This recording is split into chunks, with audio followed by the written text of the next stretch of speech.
the new all-in-ones that we're getting, or 1-in-5s, or whatever we call it, will it replace this thing? And it will be faster than this thing, not 15-minute startup. It'll be much better. Excellent.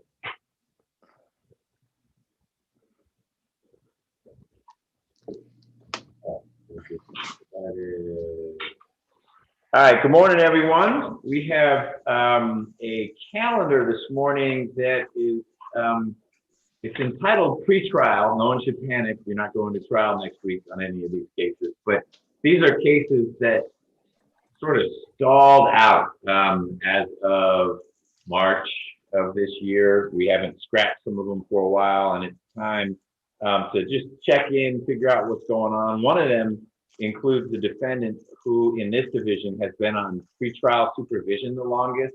We're going to work through whether he needs to remain on pretrial supervision.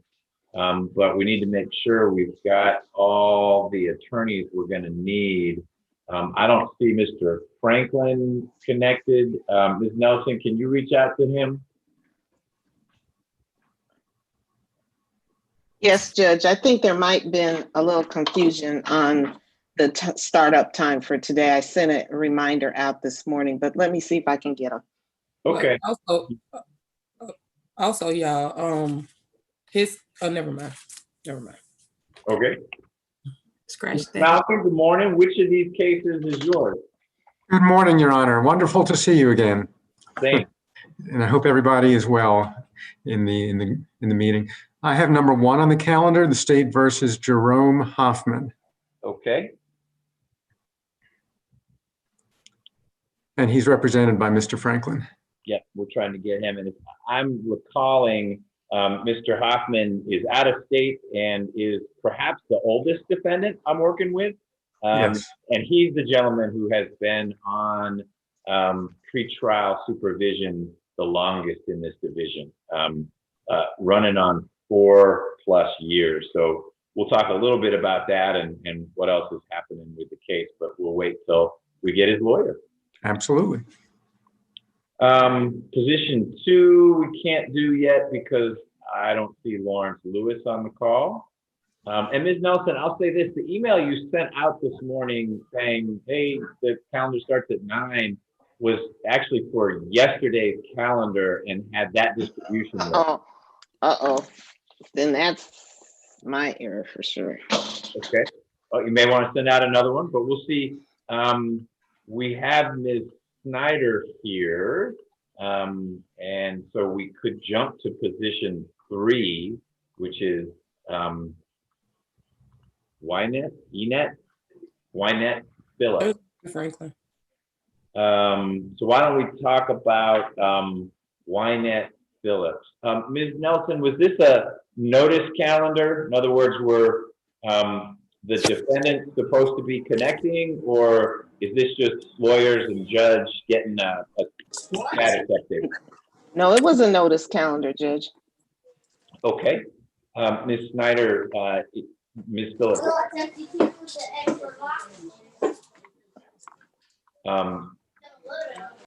Ms. Phillips is not on till 9:20, so she's not late yet. I don't know what kind of notice she got. Have you had contact? I don't have her. The number on Odyssey for her is no good. Okay. But we have a PTI offer, so that's why I'm here. I'm hoping she shows. Okay. All right. So I'll write down PTI question mark to see what happens.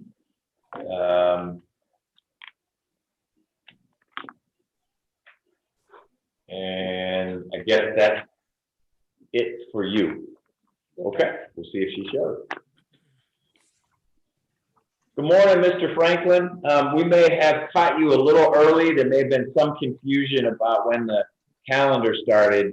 It's a 9 o'clock calendar. Do you want a little bit of time to get off the road to work through your cases?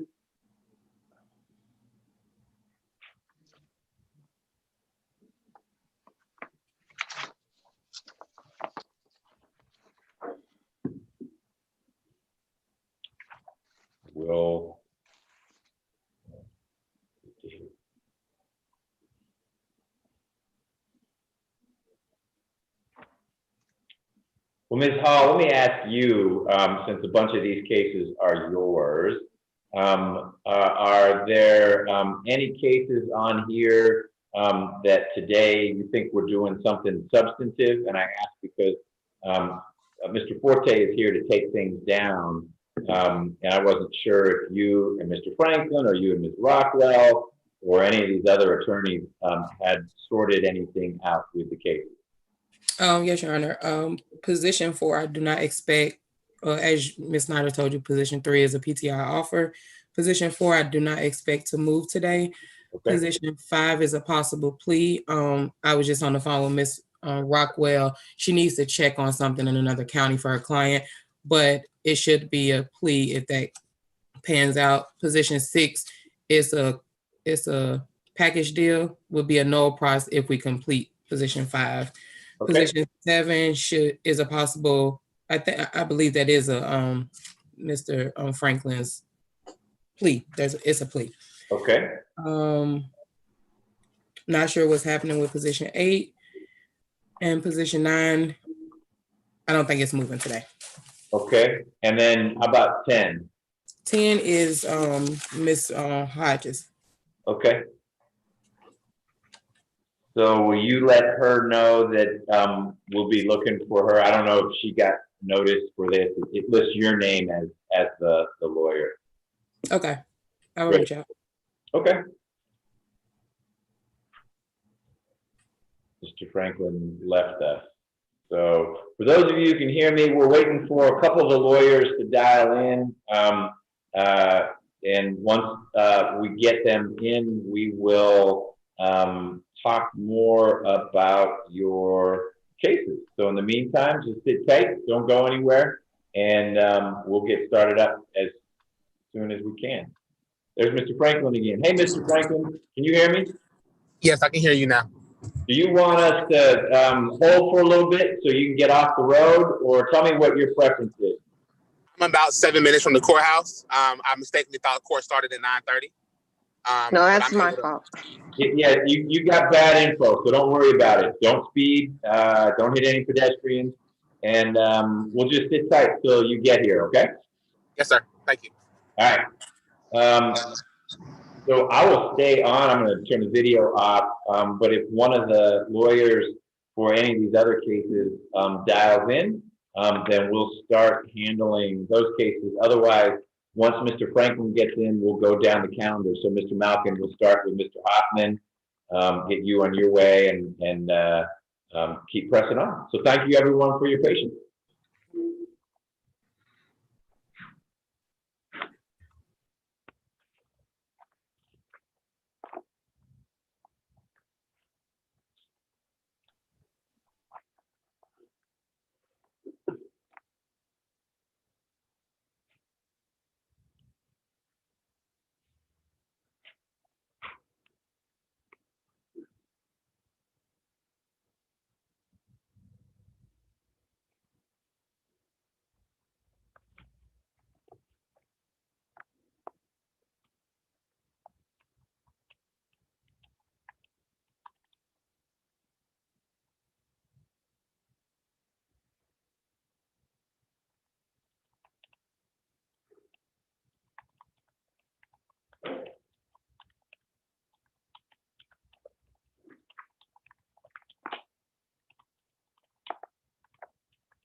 Your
Honor, Yes, ma'am. Ms. Phillips has arrived and has agreed to the PTI, so we have an order to present to Your Honor. Okay, let's just get Ms. Hall plugged in.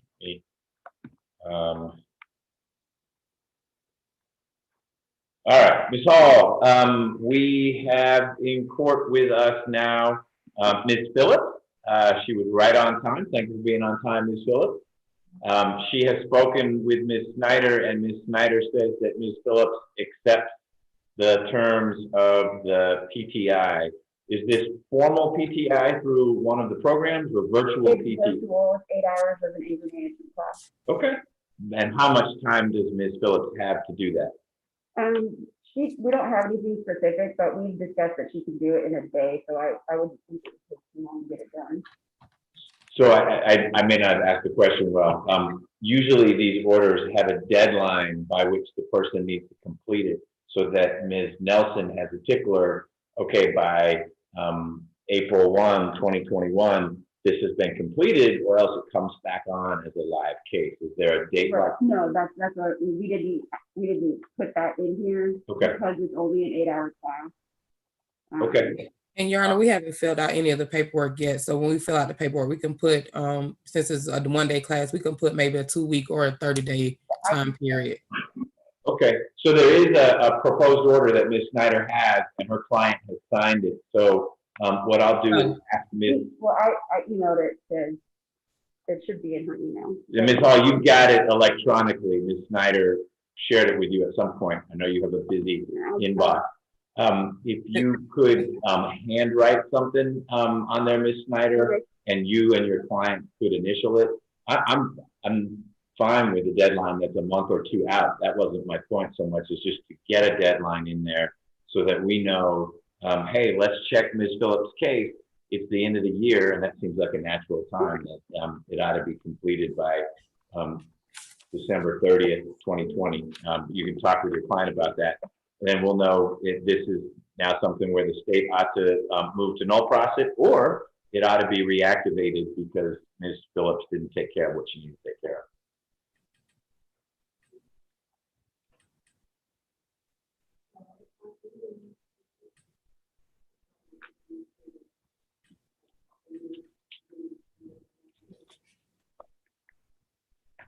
So Ms. Nelson, what's the confusion? Why did people think that today started at 9:30?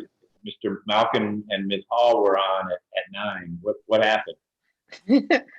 Because the calendar is published for 9 o'clock. The Zoom meeting notice went out, said 9:30. Okay, So some looked at the calendar and some looked at the Zoom. got So it. Mr. Malcolm was confirming 5, he called. So that's why I sent that out. Got it. Sorry. No problem.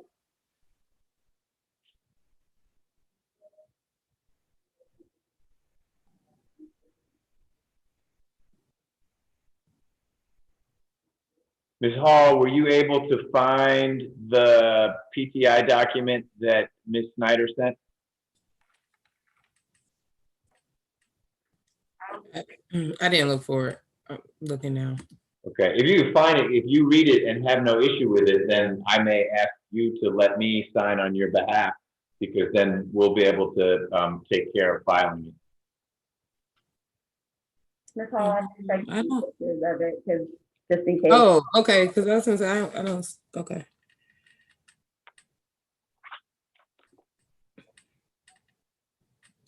That's fine. I have no issue. Okay, you authorize me to sign on your behalf, Ms. Hall? Yes, Your Honor. Okay, great. We put a deadline of December 1st. December 1st, even sooner. Okay, great. So Ms. Phillips, you know what you need to do. You just provide Ms. Snyder with proof of completion of the course, and Ms. Snyder will get that to Ms. Hall. And if Ms. Hall thinks that everything is in order, she will ask me to dismiss your case, which I assume is what you're hoping happens here. All right, you doing okay otherwise? All right, well, you take care of that, and we'll go from there. Thank you. Thank you, Ms. Hall. You're welcome.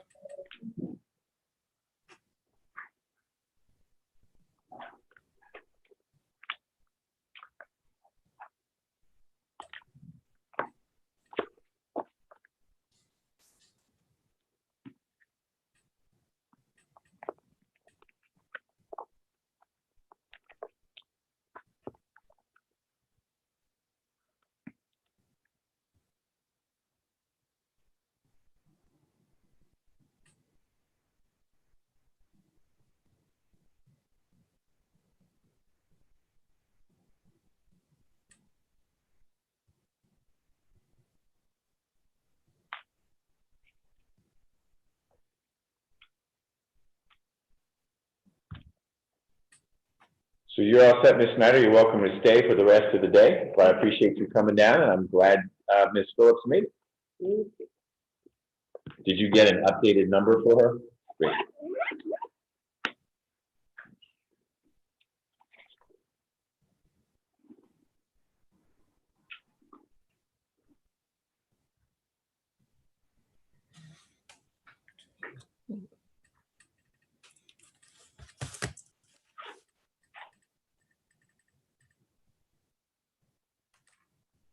Morning.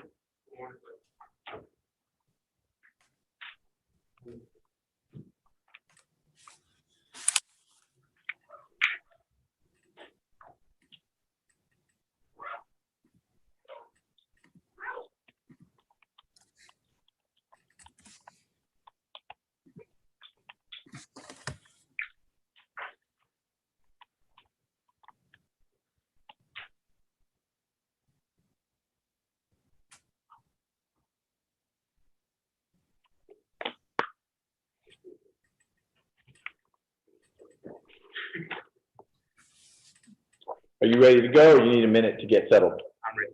Okay, and again, sorry for the confusion. I've now learned what the issue was. The Zoom meeting said 9:30, the calendar says 9, and people are attuned to looking at the Zoom invite as to what guides them. are messed up. But we have Mr. Malkin, who has dialed in from the Malkin Cave to talk about position one, which is Mr. Hoffman. And Mr. Franklin, you may have been able to listen in while driving, but the only thing I shared with Mr. Malkin is this is the oldest case on pretrial supervision in this division. Mr. Hoffman has been on pretrial supervision for over 3.5, 4 years. We get notices every month for people who've been on for more than a year. And number two, and this has nothing to do with culpability or anything like that, I think he's also the oldest defendant that we've got. And then my recollection is number three, and he's not here. He's in Illinois or Indiana or somewhere. So he's in a swing state. Hopefully he's helping them count those ballots one by one. And so I needed to get an update, and then I was going to have a proposal as to what we do with the bond conditions. We were last talking about Mr. Hoffman's case in the middle of March, right when the pandemic was hitting, and nothing happened with the case other than that we agreed we needed to move it to a trial calendar, but preserve Mr. Hoffman's final plea rights. So I'll start with you, Mr. Malkin. Do you have any updates in the case, or is this one that from the state's perspective, it needs to be tried if Mr. Hoffman is not going to enter a plea? Thank you. Good morning again, Your Honor, and good morning, Mr. Franklin. I believe that the victim's son is viewing online on the YouTube channel, and I sent him the link. He's very interested in the case. I believe that this case has an interesting history, and the state has made what it believes to be a very reasonable plea offer in the case to resolve it. And at one point, it seemed like we might have been edging a little bit closer, but then I think we were not able to reach agreement. So I don't know if it's going to be resolvable with a negotiated plea or non-negotiated plea. And I'd have to hear from Mr. Franklin on his take on that, but it may end up having to be a trial at some point down the road if he's not willing to take the offer. I don't know if Your Honor would like me to state what the last offer was that the state made. There had been multiple offers made over the course of the years, and the last offer that was made was kind of a repeat. I made it, and Mr. Franklin and I have been speaking a good bit about the case and have had a good communication about the case, I feel. And the last plea offer that I sent to Mr. Franklin was in March, on March 23rd of this year, and it was reiterating a plea offer that the state had made in May of 2019 and remade in June of 2019. And then I made it again in March of this year and left it open for 3 weeks, and then it kind of went, it was dormant at that point because of the pandemic situation.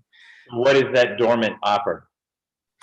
It was he's charged with 31 counts, 25 counts of theft by taking, 5 counts of forgery in the first degree, and 1 count of exploitation of an elder person. He's accused of stealing over $400,000 in this case from his girlfriend at the time, who is now deceased. And the plea offer was to plead guilty to at least 1 felony and have a sentence of 3 years probation with no prison, no restitution, and special conditions of stay away from and no direct or indirect contact with the following and any members of their families, places of work, and residences, which would be James Grant, who is the victim's son, Charlie Grant, who is another victim's son, another son of the same victim, Eric Lavelle, who was the outcry witness, and Amelia Grant Hughes, who was also a relative. No posting online or otherwise about the case or James Grant, Charlie Grant, Amelia Grant Hughes, or their families. do not file anything civilly involving the estate of Jane Grant or her relatives. And finally, to cooperate in the state's and the Grant family's endeavors to have removed the negative online ripoff report or other online posting about Grant family members, including but not limited to consenting to court order to remove it.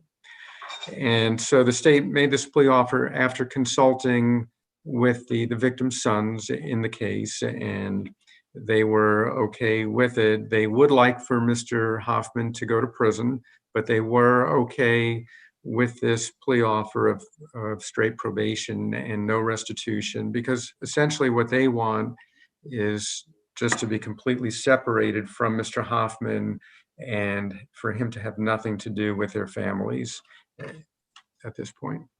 Has Mr. Hoffman had, as a condition of his bond and pretrial supervision, a sort of stay away, leave alone provision? And if so, have you, Mr. Malkin, received any information from Mr. Grant, the son, or his siblings or family members that Mr. Hoffman has failed to comply with that requirement? I believe he's under a no contact requirement, but I'm not 100% sure on that as far as a bond condition. I have not received any information or indication that Mr. Hoffman has been bothering the victim's family in any way or posting new posts. Mr. Hoffman is under a sentence in the state of Michigan for stalking. I believe it was reduced from aggravated stalking, felony, and he entered a plea to misdemeanor stalking and received, I believe, a 5-year sentence of probation, even though it's a misdemeanor stalking, involving some of the same parties, involving Mr. Lavelle. And so there was a condition of Mr. Hoffman's sentence in that case, which is kind of similar to part of the state's request here, which was no contact with Mr. Lavelle. And I don't think that Mr. Hoffman has been in violation of that sentence, at least not to the extent where the court's taken any action, to my knowledge. Is Mr. Lavelle you mentioned he was the outcry witness. Is he also a family member? He is not a family member. The victim in the case, Ms. Jane Grant, was a longtime girlfriend of Mr. Hoffman. And at some point, Ms. Grant developed dementia. And so the family situation moved into probate court. And the probate court allowed Mr. Hoffman to be a live-in guardian for Ms. Grant, but there had to be a separate conservator and trustee for the financial aspects. And so Mr. Hoffman was residing in the residence of Ms. Grant, which was allowed at the time. And he employed Mr. Eric Lavelle as a helper, I suppose, to help run the household and help him pay bills, etc. And Mr. Lavelle, according to the police report, noticed some unusual items in the bank records and confronted Mr. Hoffman, and Mr. Hoffman fired him, and Mr. Lavelle went to the police, and that started the investigation. Okay. All right. It looks like Mr. Hoffman was local for a while. I just found an order that Judge Down signed in August of 2018, so over 2 years ago, talking about how Mr. Hoffman had been hospitalized at Piedmont Hospital and take his ankle monitor off. So I don't know how many years he was wearing an ankle monitor, but I assume at some point, some judge said it's okay for Mr. Hoffman to move to Pennsylvania and not be here in Georgia. Oh, yes, there was a order modifying bond.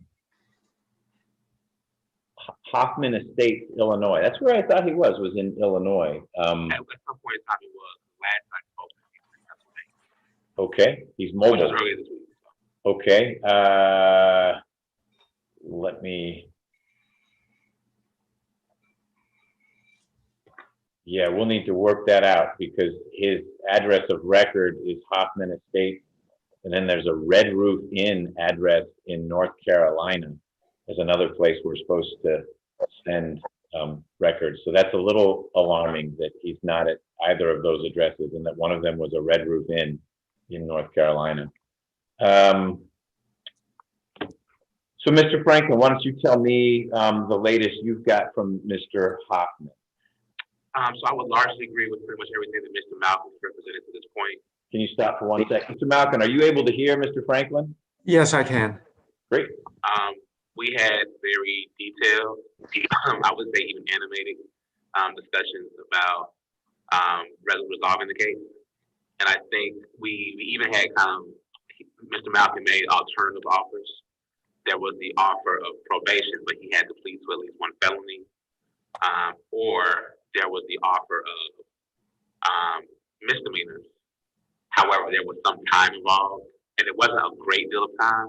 Mr. Malcolm may correct me, it was 6 months or something in that range. And we were more seriously entertaining the misdemeanor offer. Mr. Hoffman, for business and professional reasons, did not want the felony. And where we broke down is that Mr. Hoffman had a chunk of time that he had spent in Rice Street. He had eventually been released because the expense required to take care of him was something that the sheriff wasn't interested in. And before my time, I think that's what Judge Downs kind of based her decision to let him out on.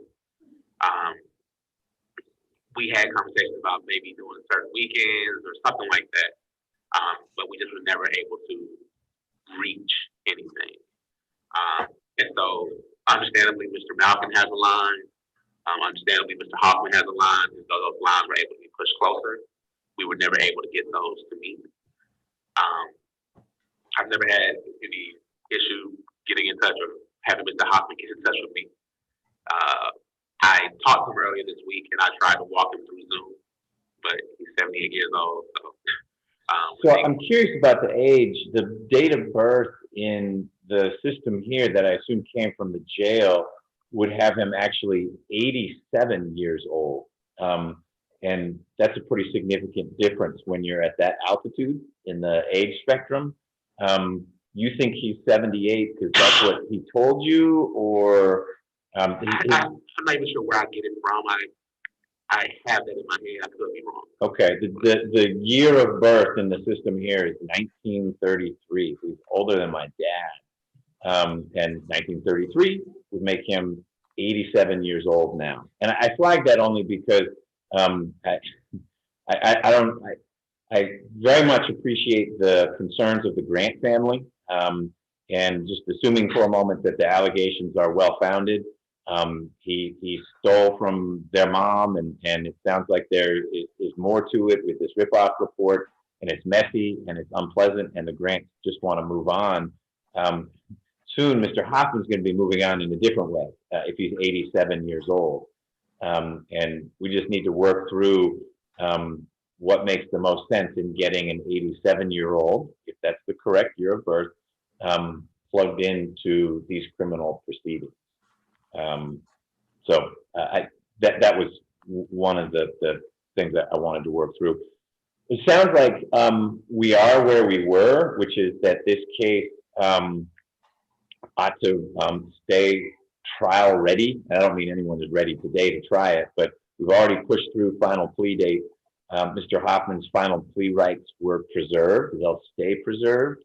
A couple things need to happen. One, we need to get a change of address form filled out, and I'll ask you to do that, Mr. Franklin, because the system, as I said, shows Mr. Hoffman either at Hoffman Estates, an interesting name of a town for him to be in, or at a Red Roof Inn in North Carolina. And it sounds like the answer is none of the above. The second thing I'd like to do, and I need your input, Mr. Malkin, on this, is to get Mr. Hoffman off of pretrial supervision. I don't know if he's dialing, I mean, he's obviously dialing in, he's not appearing in person, and he may be on their books on paper only, but Mr. Hoffman is on pretrial services books, so they're needing to do record keeping in connection with him.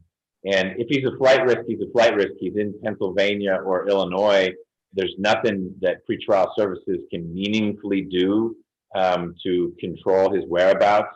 He was allowed to remove the ankle monitor years ago by order of Judge Downs. So I'm not suggesting we modify any other condition of bond. He needs to leave the grant alone and the outcry witness or the whistleblower witness as well as a condition of his bond, not of his sentence. But I'd like to get pretrial services out of the business of thinking they need to keep tabs on Mr. Hoffman. Do you have any objection to that, Mr. Malkin? No, Your Honor. I believe I heard Mr. Franklin say that he spoke with Mr. Hoffman earlier this week. Was that correct? Okay. Okay. All right. So, as long as Mr. Franklin is in touch with him and has a way to get a hold of him, I'm glad about that, because I'm concerned that he's not present today in court by Zoom. It was a notice calendar. So I don't know if that means that he's not at one of the various hotels or locations where he has stated he was or would be, and would he appear in court. So as long as the court is satisfied that he will appear in court when required, then the state is satisfied. There was an issue with the ankle monitor of him not charging the ankle monitor. So he was walking around for quite a while with just a box on his ankle that was not charged. And so as a result, it was determined there was no reason to continue to have him wearing it. And he was calling in periodically to either the case manager or pretrial services or both. And so the court concluded there's no reason for him to keep wearing the ankle monitor.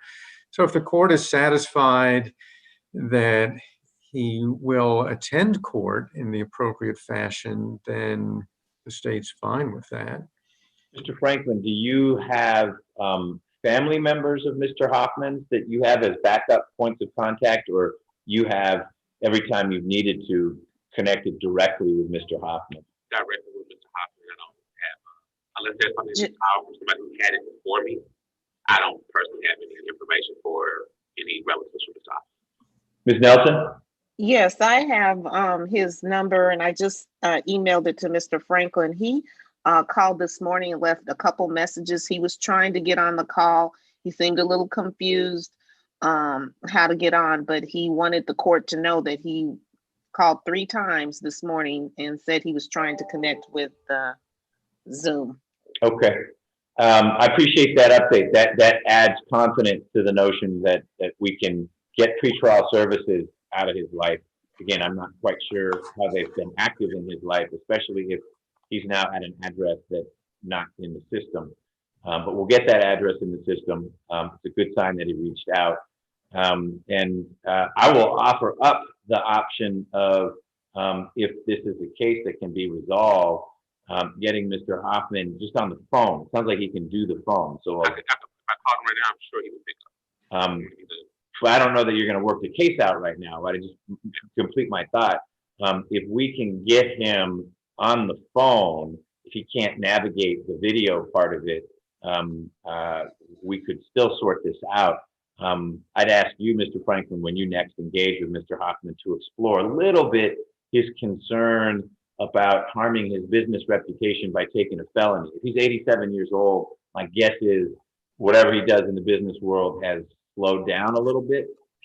He's in the process of, and this is beyond my realm of knowledge. Like, I'm trying to educate myself about this sort of thing. He's trying to start a corporation of some sort. And I think a felony would affect SEC stuff or Okay, something like who that. knows? But if he's able to do that, he's either engaged an attorney to help him with that, or he's doing some kind of research, which says to me, you ought to be able to figure out Zoom. So I'm just trying to strike the right, what is Mr. Hoffman's technological acumen? And if he's trying to start a business and this and that, that's got to involve filling paper out and connecting with some Secretary of State, whatever state he's in. And that these days you're not doing that in person. So he's doing something electronically. And so hopefully he could sort out the Zoom thing, maybe with some hand-holding.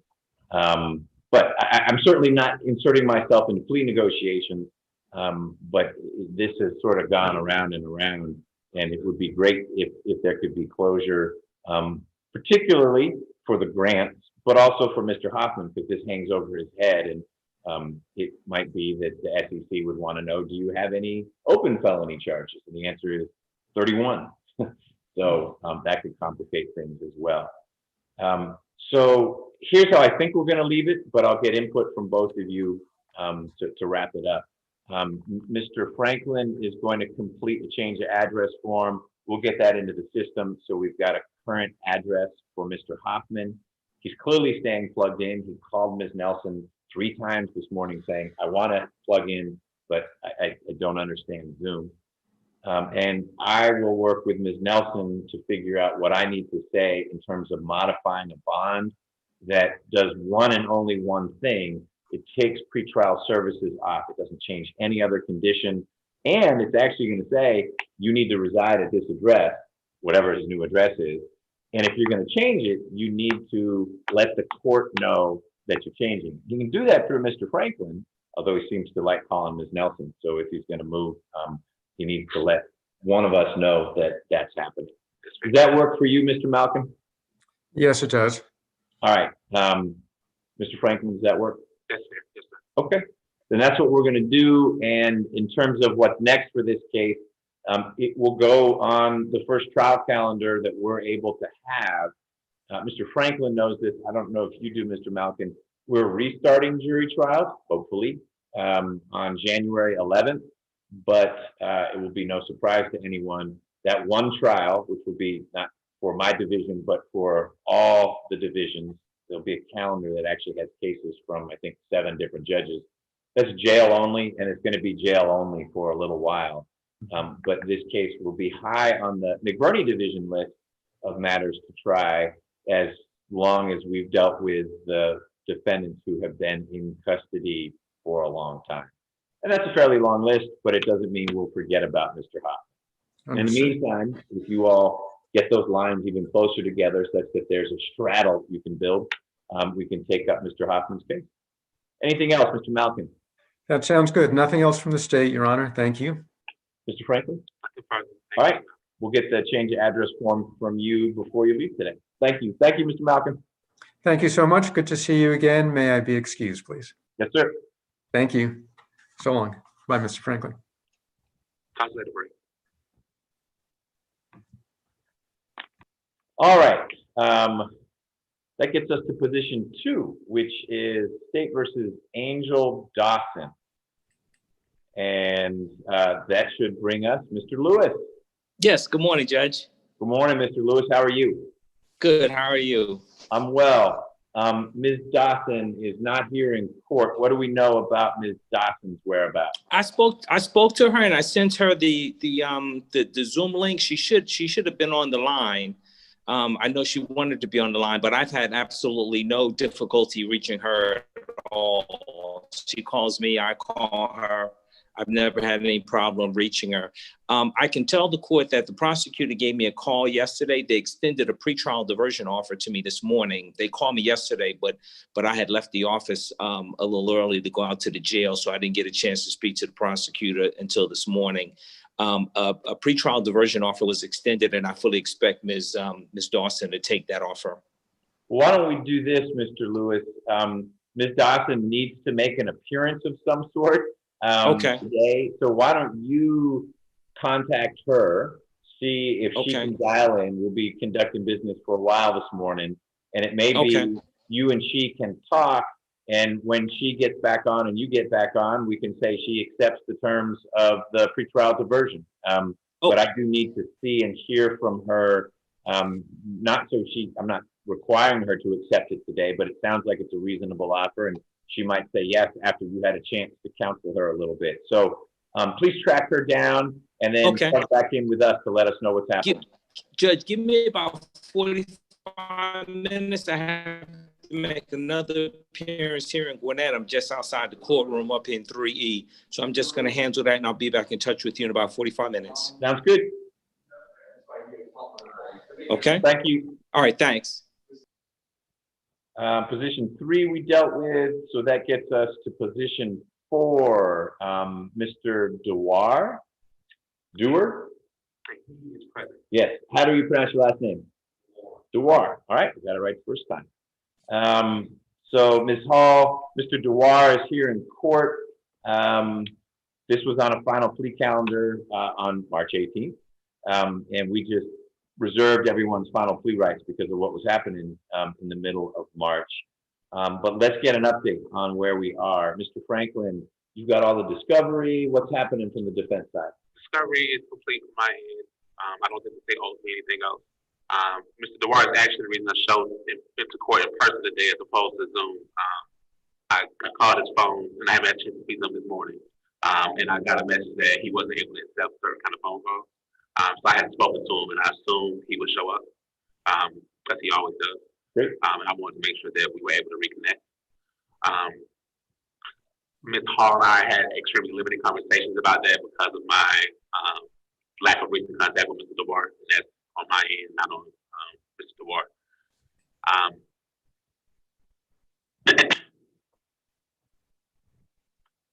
I need to revisit with Mr. Dewar where we stand. Okay. The last we had a real conversation about everything, I tended to think it was more likely going to be a trial than not. But I'm not sure what things are currently situated. I need an updated phone number on the complaining witness. I received conflicting information about what she feels about the case, and I need to speak to her myself. So.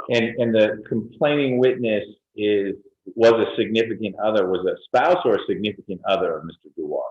Spouse of the time.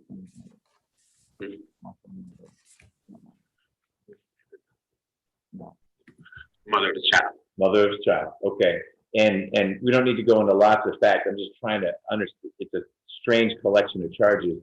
Is the robbery an allegation that as part of whatever alleged violence happened, Mr. Dewar took something of the mother of his child, or is it two different events cobbled together in one indictment?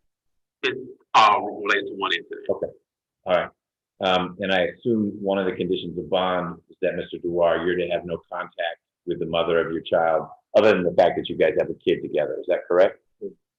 Pardon me? Kid. Yes. Kid, plural. Okay. Pardon me? Recently had another child. You and this person? Yes. What's this person's last name? Let. Let? Yes. You and Ms. Let, since these charges, had another kid? Yes. How old is this second kid? He's 1.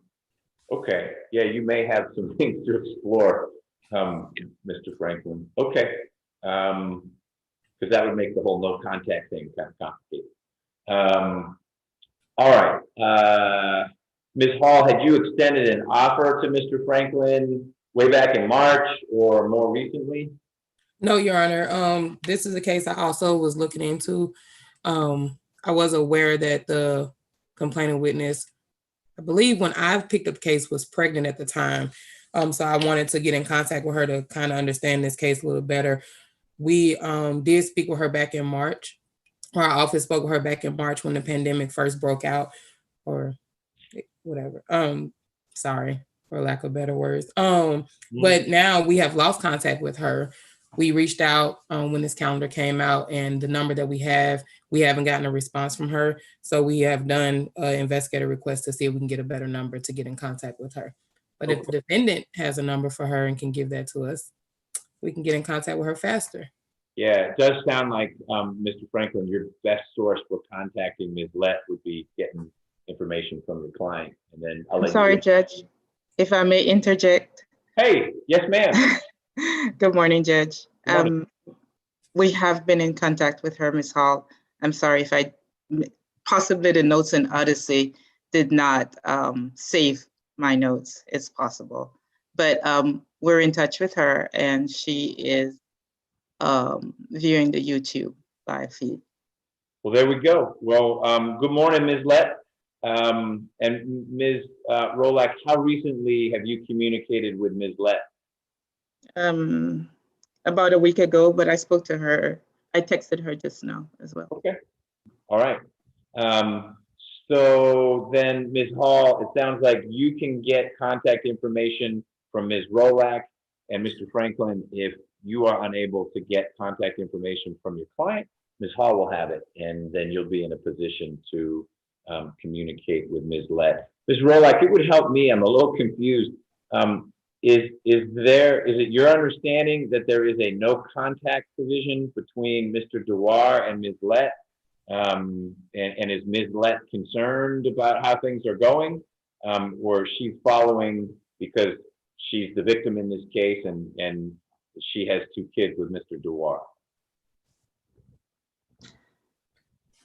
Judge, she is, as far as I understand, not in contact with the defendant, Okay. based on the information that I have. Okay. All right. Well, I'm going to let the lawyers work through that. And I guess now that we are operating in a little more engaged capacity than we were in the middle of March, it might make sense to have a final plea date after Ms. Hall can talk a little bit more with Ms. Lett, and Mr. Franklin can as well. Unless, Mr. Franklin, your preference is, let's just get this on a trial calendar, but we will have preserved Mr. Dewar's final plea right. I'm fine either way.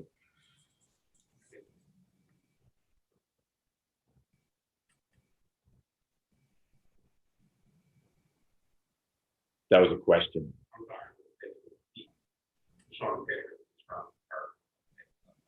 Okay, the plot thickens. My question is, do you think it makes sense to give you a few weeks to dig a little deeper in this and Ms. Hall the same, to see if it would be meaningful to have a final plea date a month from now? Or should this case just go on to that mythical trial calendar down the road, and we'll get to it when we get to it? I believe the final plea would be more helpful. Okay. Based on the things I think we're quickly gathering during this conversation. Sure. I think Ms. Hall and I will probably have a decent little conversation this afternoon and have a direction. Okay. Something to look forward to, Ms. Hall. This is why Ms. Nelson got these cases on the calendar. So why don't we further notice this case to a final plea calendar in December, and it will be a final plea hearing. So the state will tell me this is the offer, and Mr. Franklin will say, we're actually going to try a non-negotiated plea, or it's been worked out, or Mr. Dewar will be able to say, I appreciate the offer, but I'd like to go to trial. And then we will have cleared what sounds like is some confusion that existed up until maybe like 3 minutes ago for some of the lawyers. And we'll go from there. Mr. Dewar, important for you to remain familiar with the conditions of your bond, so that things don't get more complicated for you between now and then. And I'm going to pull up the bond so that there is no doubt about that. It is a thin docket.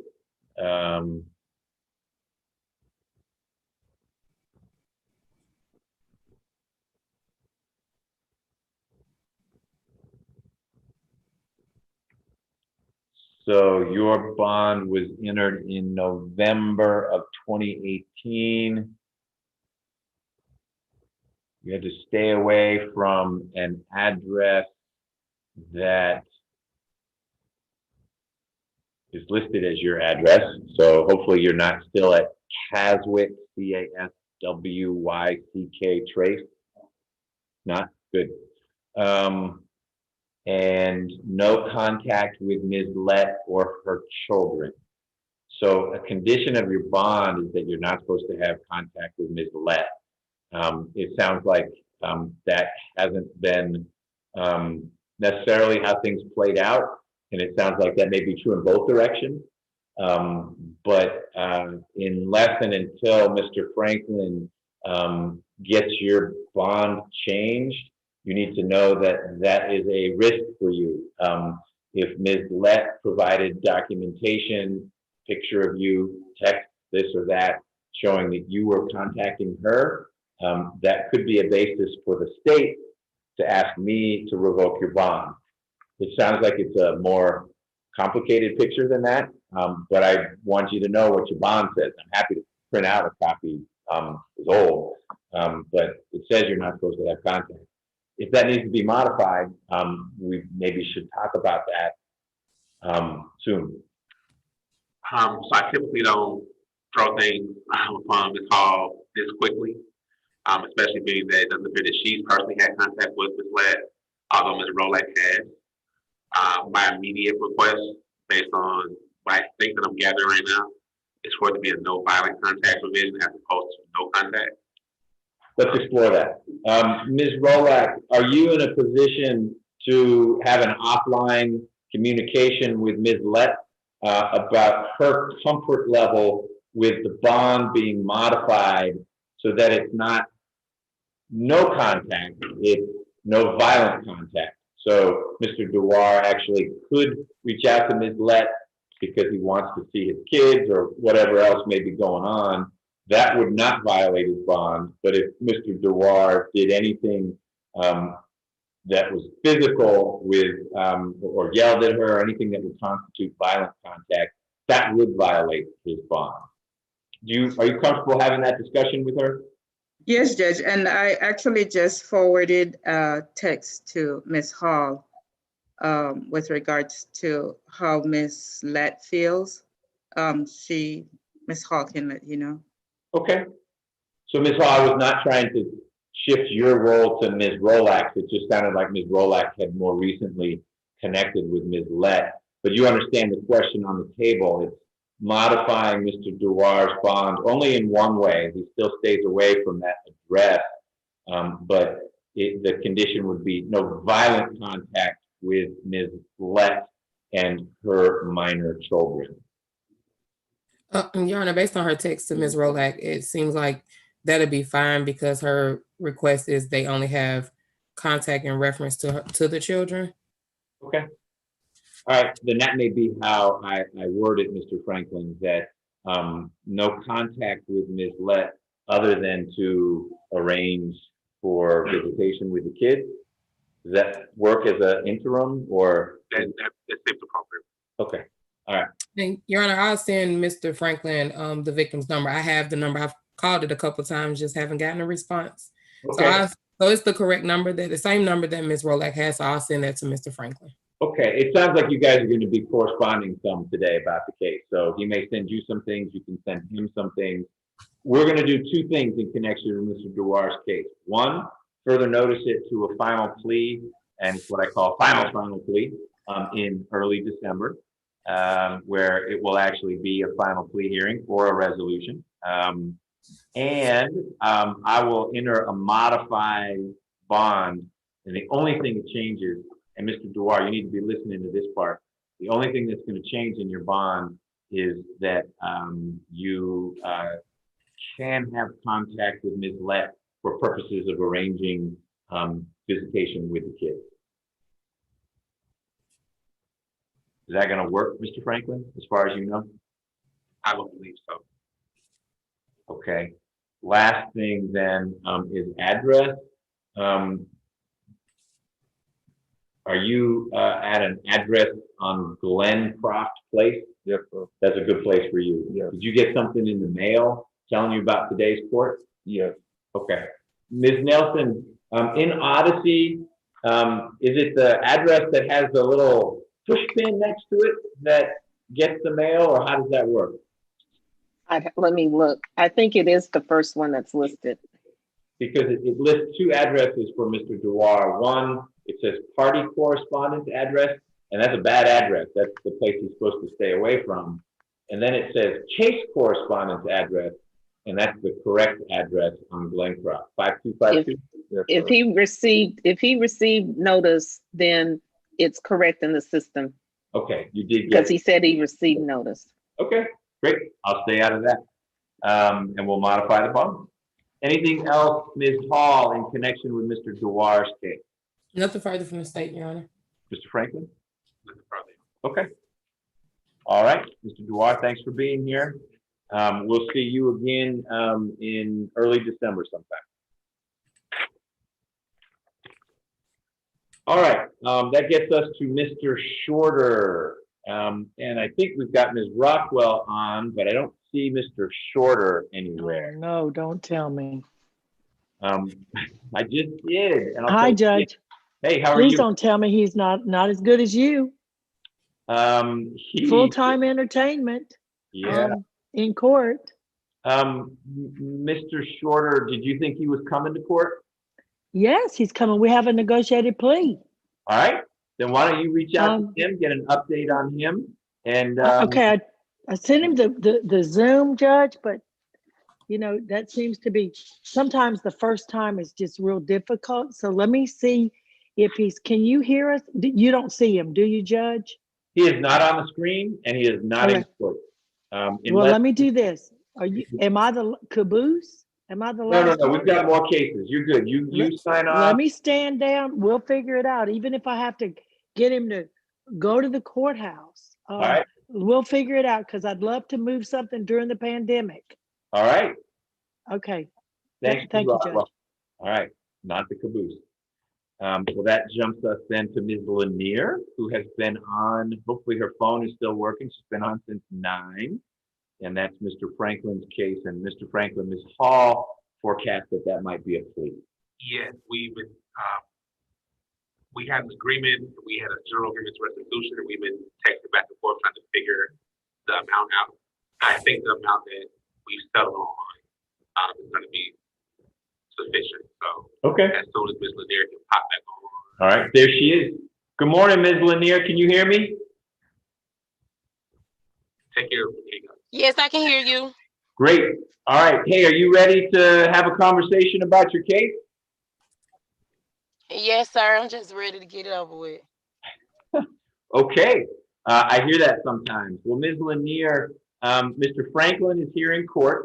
And Mr. Franklin, you're welcome to stay right there. If you want to move to the other desk, you'll be closer to the camera, but she can hear you. The mics work real well today. So if you want to wave to her, let her know where you are. Okay. And we've got Ms. Hall, the prosecutor, also on the screen. Mr. Franklin tells me, Ms. Lanier, that you are prepared to enter a plea today. There had been some back and forth about restitution, but it sounds like they've sorted that out. Are you ready to go forward? Yes, sir. Okay. So, Ms. Lanier, I got to cover 2 quick things with you, and then I'm going to turn it over to Ms. Hall. Normally, we'd have you here in court for your plea. You'd be in open court in a public setting, but you're dialing in, which is okay, as long as you tell me that you waive your right to be here in open court. You waive that right? Yes, sir.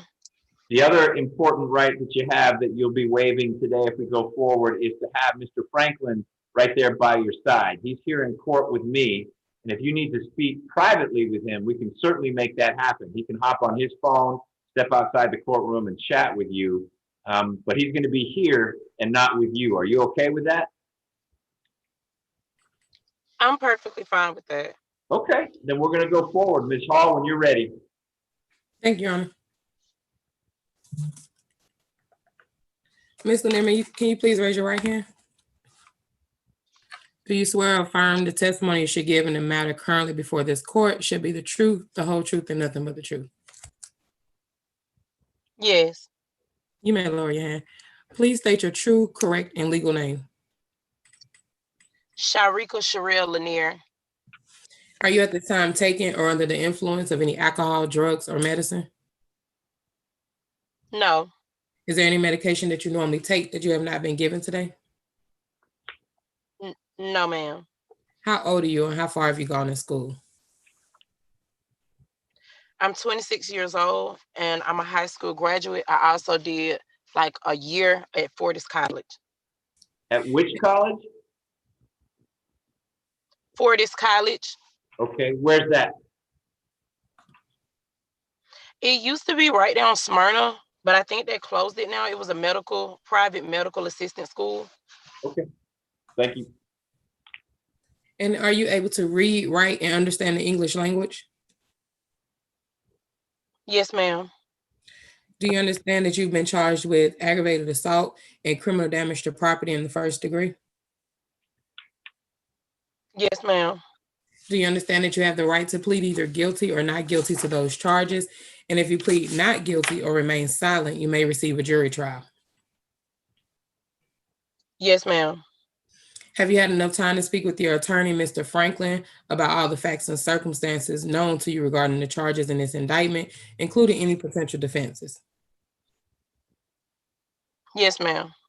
Do you need more time to discuss this case with your attorney? No, ma'am. Are you satisfied with his services? Yes, ma'am. Counsel, do you waive formal reading of the indictment? So wait, Do you waive any and all defects in the indictment, including with respect to the defendant's name? yes, ma'am. Yes, ma'am. Do you also waive moving forward on a copy of the indictment? Yes, ma'am. Ms. Nair, have you been arrested on these charges? Yes, ma'am. I ask because the state is unaware of any outstanding warrants that are related to these charges. Do you or your attorney know of any outstanding warrants related to these charges? I'm not aware of any outstanding warrants. No, ma'am.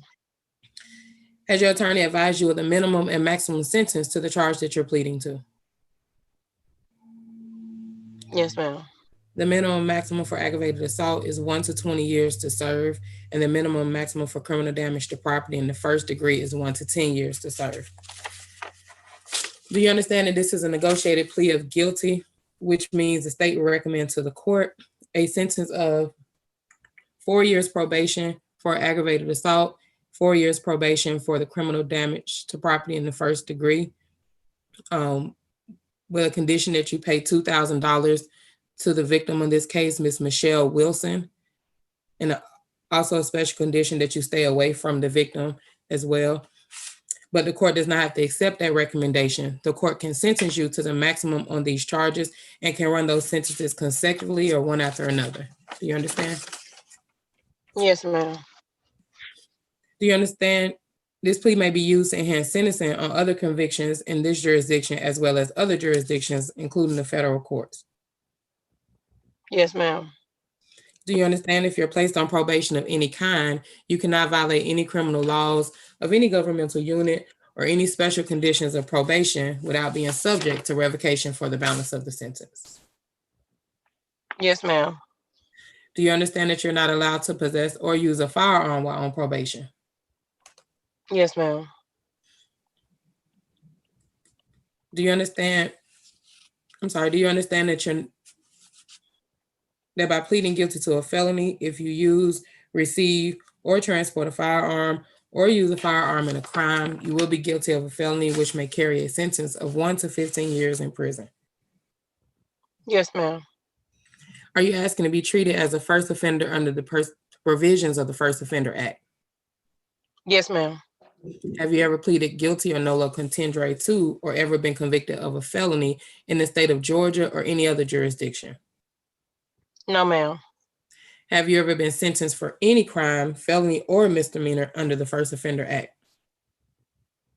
No, ma'am. Has your lawyer explained the First Offender Act to you? Yes, ma'am. Do you understand that if you violate the terms of your first offender sentence or commit a new offense while on first offender probation, you will be, you will be adjudicated guilty and you will be resentenced up to the maximum sentence for each charge in this indictment? Yes, ma'am. Do you understand that you waive any and all defenses, including any mental health defenses, by entering a plea of guilty? Yes, ma'am. Do you understand if you went to trial, you will have the right to a trial by jury, the right to see, hear, and confront witnesses called to testify against you, and the right to remain silent and not incriminate yourself? Yes, ma'am. Do you understand that by pleading guilty, you're giving up the following rights: the right to a trial by jury, the right to remain silent and not incriminate yourself, the right to confront witnesses against you, the right to the assistance of counsel hired by you or to court-appointed counsel, the right to the presumption of innocence, the right to testify on your own behalf and to present other evidence, the right to subpoena witnesses and compel the production of evidence, the right to have the charges against you proved beyond a reasonable doubt, and the right to appeal if convicted of these charges after a trial? Yes, ma'am. Has anyone forced, threatened, or promised you anything to get you to enter a guilty plea? No, ma'am. Is it your decision to waive these rights and enter a guilty plea because you're in fact guilty? This is an Alfred plea. Are you pleading guilty because you have decided that it's in your best interest to do so? Yes, ma'am. Are you aware that even if you do not admit guilt, this is a plea of guilty and places you in the same position as if you were convicted by a jury at a trial? Yes, ma'am. How do you plead to the charges of aggravated assault and criminal damage to property in the first degree in indictment number 19 SC 169904? Guilty. Is this guilty plea freely and voluntarily given with full knowledge of the charges against you? Yes, ma'am. Do you understand that you only have a limited right to appeal this guilty plea conviction? Yes, ma'am. Do you understand that you only have 4 years from today for a felony charge to file a habeas corpus petition challenging the voluntariness of this guilty plea? Yes, ma'am. Thank you. Your Honor, had this case proceeded to trial, the state would have proven that on June the 29th, 2019, at 1620 Hollywood Road, Northwest Atlanta, Georgia, in Fulton County, officers were dispatched to their location. They made contact with the victim, Miss Michelle Wilson, who explained to officers that she dropped her boyfriend off at his apartments. While she waited for him outside, the defendant came screaming out, running towards her car. At some point, the defendant got into her vehicle. The victim left the location after,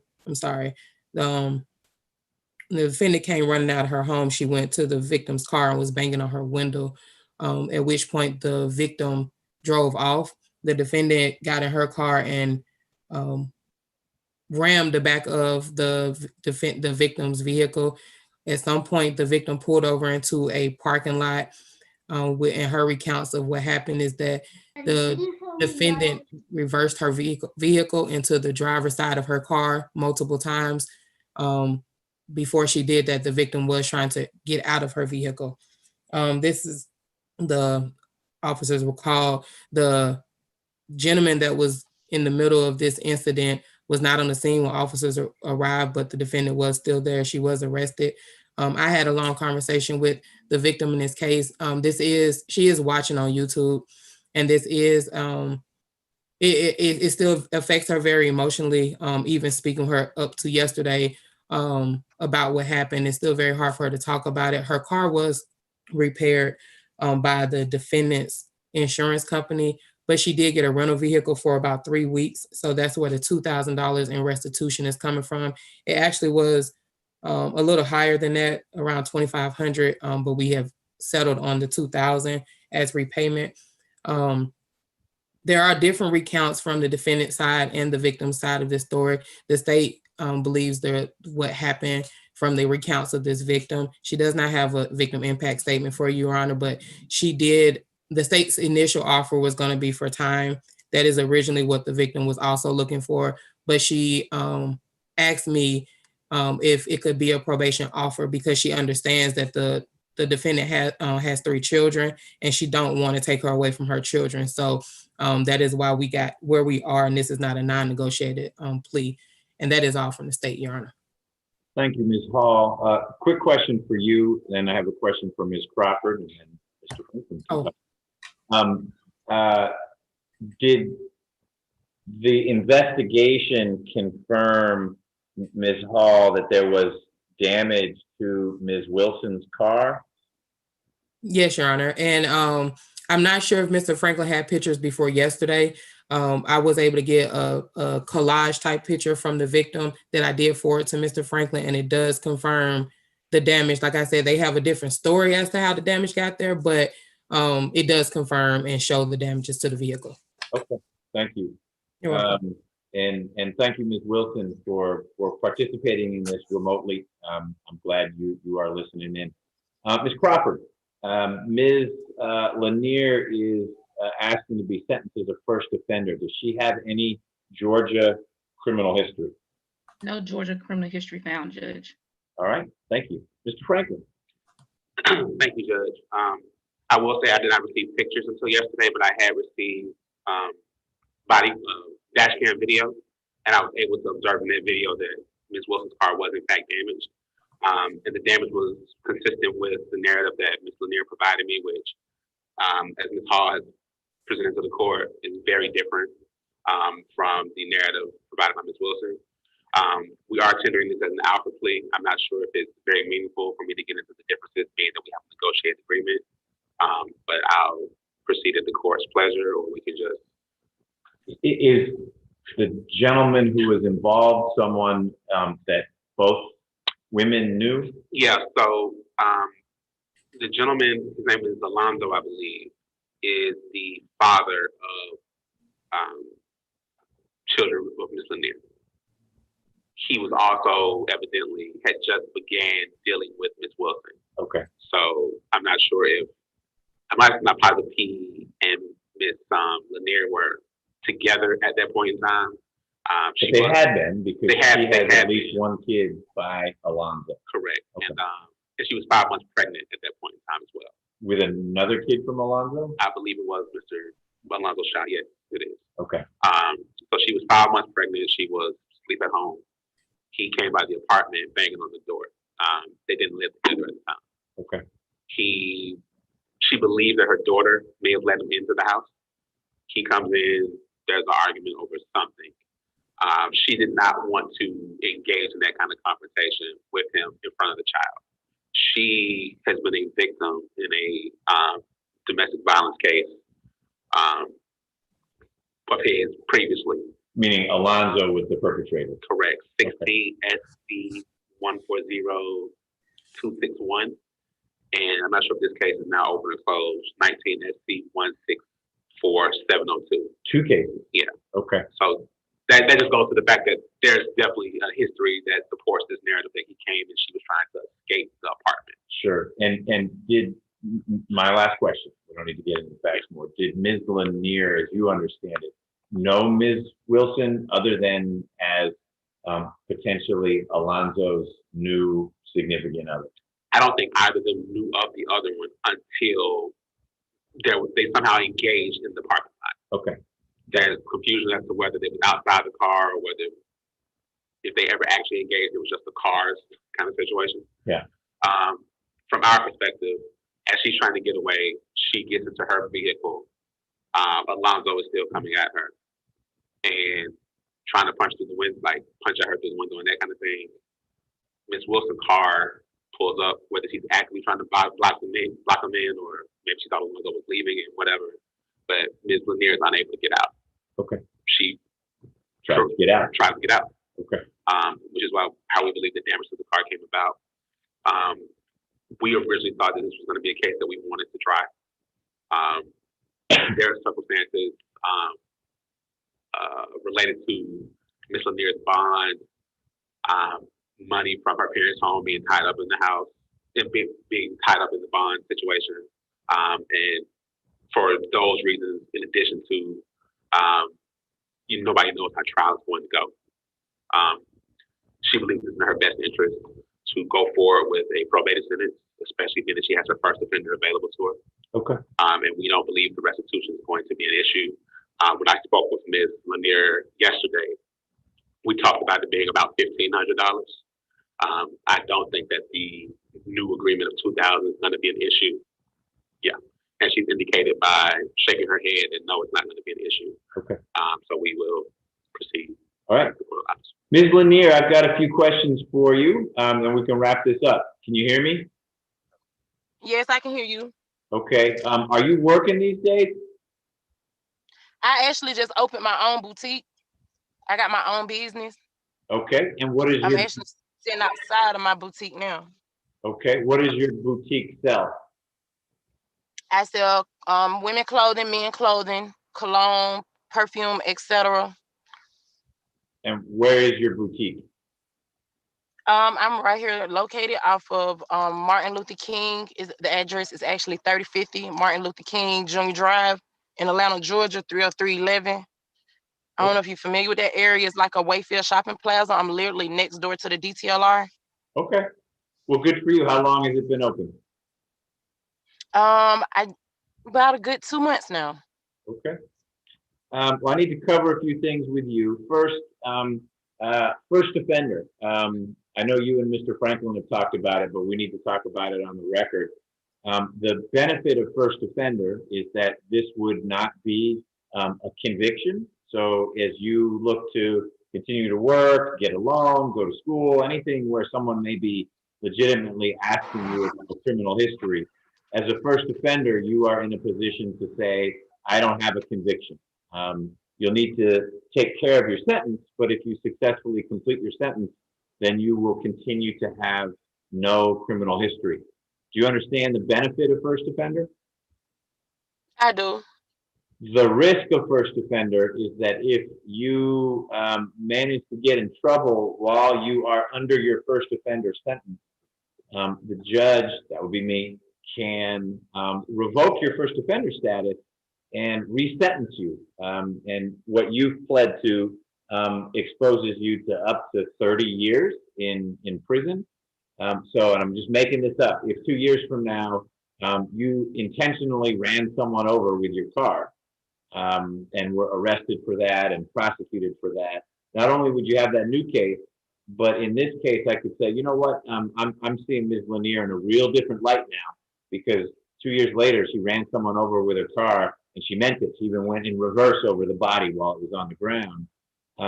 Then I would be in a position, if I felt it was appropriate, to resentence you as a felon in this case and potentially sentence you up to 30 years in this case. That's the downside. Now, if you're pretty sure you're going to stay out of trouble, it's a pretty small downside, but I need to make sure you understand that there's a risk associated with taking first offender. Do you feel like you understand the risk? Yes, sir, I'm fine. I don't get in trouble anyway. This is the first time I ever got into Okay. any trouble. So it sounds like even though you understand the risk, you would like to be sentenced as a first offender. Is that right? Yes, sir. Okay.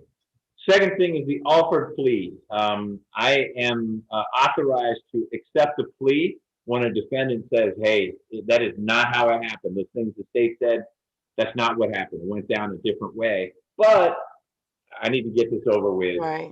I, meaning you, think it's in your best interest to enter this plea. Does that describe your situation? Yes, sir. I just right now my family's I'm holding them up, and I can't keep doing it Okay. because of a mistake I made over a guy. All right. And then it's we'll not go- even Miss Wilson's fault. Okay. Well, we'll go forward then, Ms. Lanier. I do find there's a factual basis for your plea, meaning if this case went to trial, jury could decide Ms. Wilson's version of events makes more sense than yours. I don't know what the jury would do, but you don't either, which is, it sounds like one of the reasons you're trying to sort this out. I also find that your plea is knowing and voluntary. Voluntary means that even though you're not excited about what's going on, no one has forced you to enter this plea in any way. Is that correct? That's right. Okay. And a knowing plea is just one where you, the defendant, feel like you understand all the things we've been talking about. Do you have any questions about anything we've discussed so far? No, I don't. Okay. I'm sentencing you pursuant to the Probation Options Management Act, Ms. Lanier, which means while you're on probation, if you have any problem with probation that's small, you miss a meeting or you test positive for something minor, you don't have to come back and see me. You and probation will work that out. But if something more serious happens, like, for example, one of your conditions of probation is going to be stay away from Ms. Wilson. And if I get evidence that you were not leaving Ms. Wilson alone, that's the kind of thing that will come back to me to work through. Mr. Franklin, were you Okay. already asked by Ms. Hall if you are comfortable going forward with a copy of the indictment? I believe I was, but if not, I am. Great. Well, we double covered it then. All right, Ms. Lanier, I'm going to follow the recommendations that the lawyers have made, and I'm going to sentence you on count 1 to 4 years. I will probate those 4 years. Count 2 will also be 4 years. That'll be probated. They'll run concurrently at the same time. Special condition number 1 of your probation is that you will pay $2,000 in restitution to Ms. Wilson. You do not actually give her anything directly. You'll be paying money to probation, and you don't have to pay it all at once. You pay as you are able, and you and probation will be talking about what you're earning from your boutique and other sources of money you may have. And as you are able, you will pay down that restitution. I'll tell you that as soon as you pay that off, you're in a good position to have your lawyer, Mr. Franklin, ask that your probation either become non-reporting or maybe suspended altogether. The second special condition of your probation is that you are to have no contact, direct or indirect, with Ms. Wilson. That means you don't call her, you don't write her, you don't post something online saying, "Can you believe that, Ms. Wilson? I can't believe she said that stuff." If there's anything that is attributed to you about Ms. Wilson, that's going to be a problem. Indirect would be you have someone you know reaching out to Ms. Wilson. So if you guys have any shared friends, don't use those friends to try to contact Ms. Wilson in any way. Understand that? Yeah, but I have a slight question. Yes, ma'am. So what if she come around me? Because it has been incidents to where I would be a place and she would come around me due to Mr. Dorsey, or vice versa. Like, I understand I don't come around her at all, but she'll come around in my personal space. Like, that incident was at my house. Okay. So I don't have the ability to tell Ms. Wilson to do anything, but this condition of your probation is not meant to be a trap. So if you are finding that you're minding your own business and lo and behold, Ms. Wilson is just always parking right outside your boutique, you let Mr. Franklin know that, and then we'll figure out a way to let Ms. Wilson know that's not the right thing to do. I want to be clear, Ms. Wilson, I'm not suggesting you've done anything wrong, but there's no reason for you to be around Ms. Lanier, just like she needs to stay away from you. So let's make this as easy as possible for everyone involved. Ms. Lanier isn't going to have anything to do with Ms. Wilson, and Ms. Wilson should really try to do the same thing. But I'll repeat what I said. Ms. Wilson is not the person who's pleading today. Thank You won't have any authority over Ms. Wilson. But I'll tell you, Ms. Lanier, you are not in trouble with probation if you're minding your own business and Ms. Wilson pops up in your face. That's not what we're talking about. We're talking about you writing to her, texting her, getting Alonzo to bug her, or anything like that. I hope you don't mess around with Alonzo anymore. But I think you understand what I'm talking about, and I understand what you asked about. And what you've described is not the kind of thing that gets you sideways with probation. Okay? All right, I'll take that nod as a yes. I think that's it. Ms. Hall, any other conditions of probation for Ms. Lanier? Nothing further from the state, Your Honor. Okay. Mr. Franklin, anything else on behalf of Ms. Lanier? Nothing further. I will just say, remind her that she does have my personal cell phone number. So if that situation that she has concern about presents itself, just make sure that she contacts me and documents it that way. All right. Did you hear that, Ms. Lanier? Yes. Okay. Last thing from me, Ms. Lanier, and then we're going to need to get a little info from you to Ms. Crawford from probation.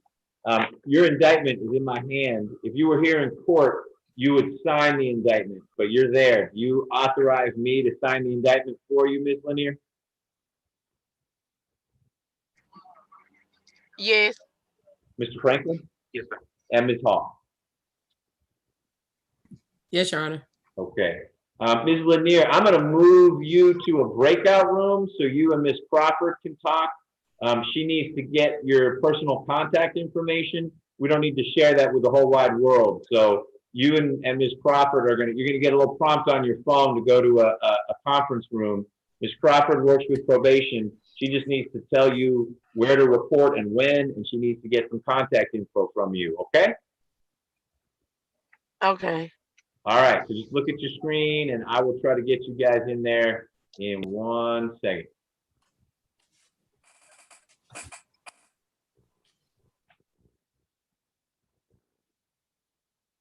All right, should be open for you.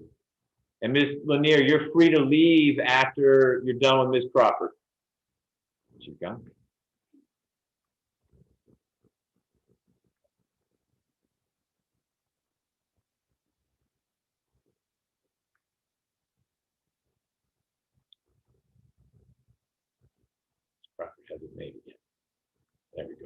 All right. Thank you, Mr. Franklin.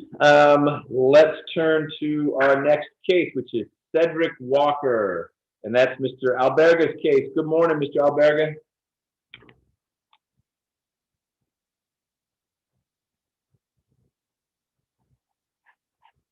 Mr. Alberga, you there? He froze up. Mr. Walker, are you there?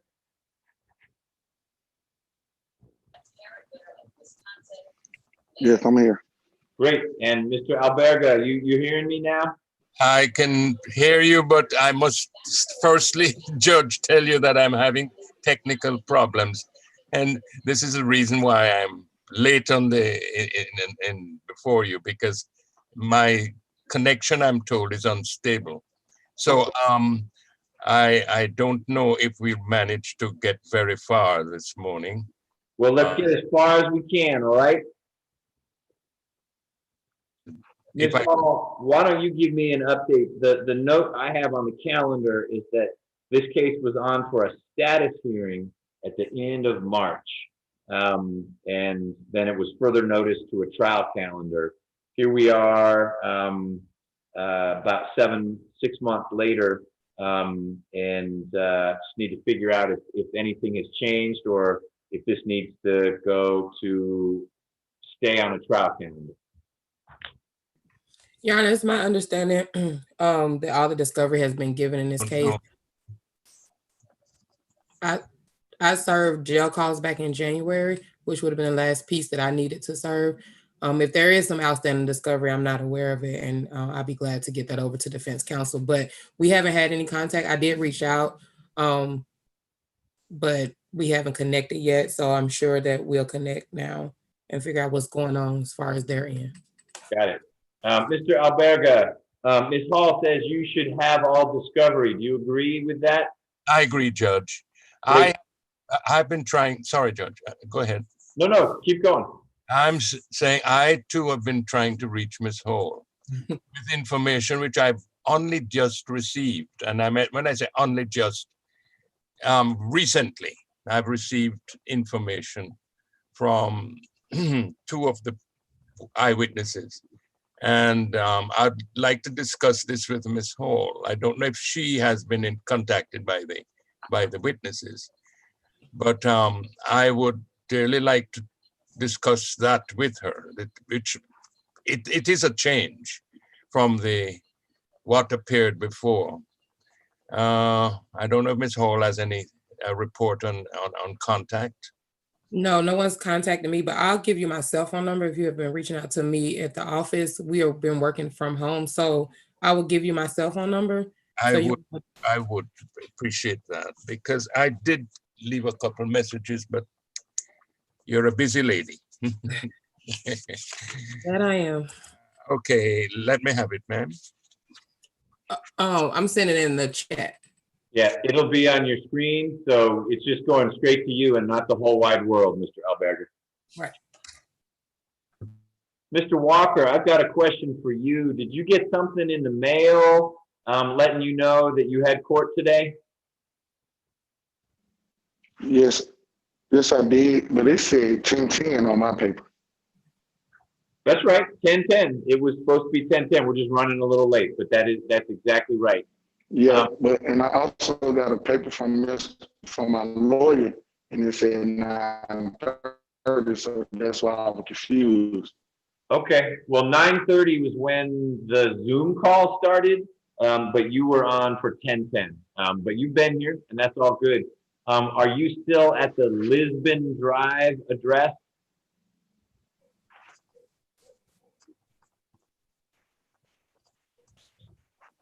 Mr. Walker, is that? Yes, sir, I am. Okay, great. Then we should be good to go. So, Mr. Alberga, my suggestion is that we keep this case on for a trial calendar, but you and Ms. Hall can talk about these witnesses that you have recently contacted. And if something changes, then I would ask either you or Ms. Hall to let Ms. Nelson know that we should put it on the calendar, because it's now going to be a case that's resolved short of trial. When we last spoke, people were pretty far apart. Your recent developments, Mr. Alberga, may bring people closer together, and there's no reason to leave Mr. Walker hanging out there if the case can be resolved. So we're going to leave you all alone and put this on a trial calendar unless we hear from one or both of you that now we ought to talk about sorting the case out. Does that work for you, Mr. Alberga?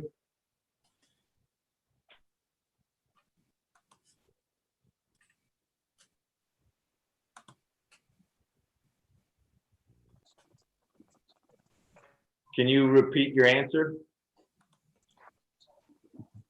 This is my virus at work. I can't hear. I didn't hear anything.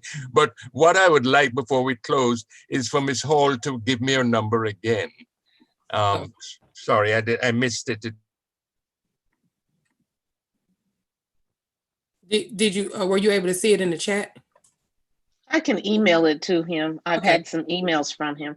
Go ahead, Ms. Nelson. And CC me, Okay. so he'll have my email address, please. Yeah. I will. Great. So we'll do that, Ms. Hall, and then just let us know if there's been any progress with the case. Otherwise, we'll get Mr. Walker onto a trial calendar when we're in a position to do that, okay? Okay. Mr. Walker, do you have any questions about anything? No, sir. Okay, well, I appreciate you dialing in.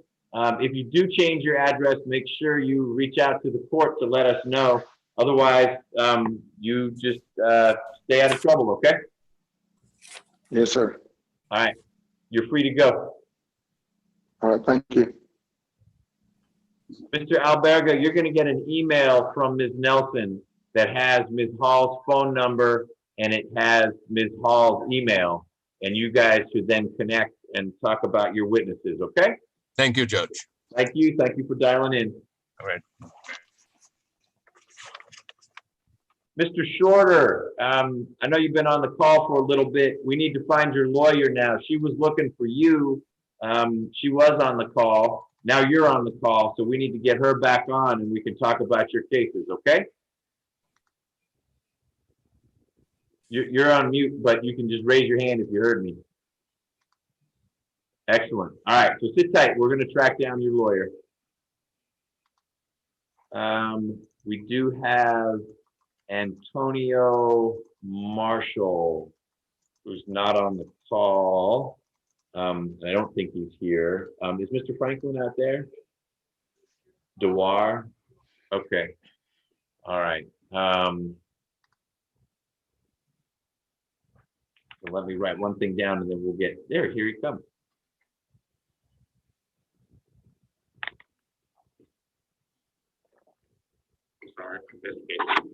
No, hey, it's nothing like on-scene investigation. We have worked through position 8, so we're to position 9, which is Antonio Marshall. He is not on the call. He's not here. Yeah, his number was not in service when I reached him. Okay. And so I think we've had situations sort of like this before, where I would ask that if, I'm not sure if you want to dead doctor at this point in time, but give me that time, that window frame to try to establish contact. Okay. I've had conversations with Ms. Hall. Generally, it's a case that I've been asking about before for a while. It's just the other stuff that we've been doing, neither one of us have just been done that last step of things to figure out whether or not it can be a dismissal or the state's gonna hold on to the case, which they very may well. Okay, got it. So how much time do you want to try to track Mr. Marshall down? About 2 weeks. Okay. I have an address that I think is a good address. It's just a matter of when I can try to ride by. Okay. So why don't we leave it that,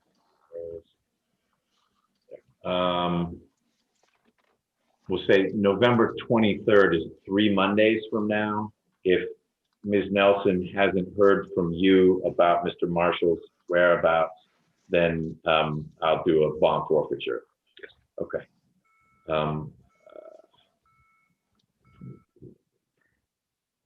Ms. Hall, were you able to hear all that? I was, Your Honor. Okay, anything you want to add? No, I'm at the same position Mr. Franklin is in. So I'll probably start working on it next week.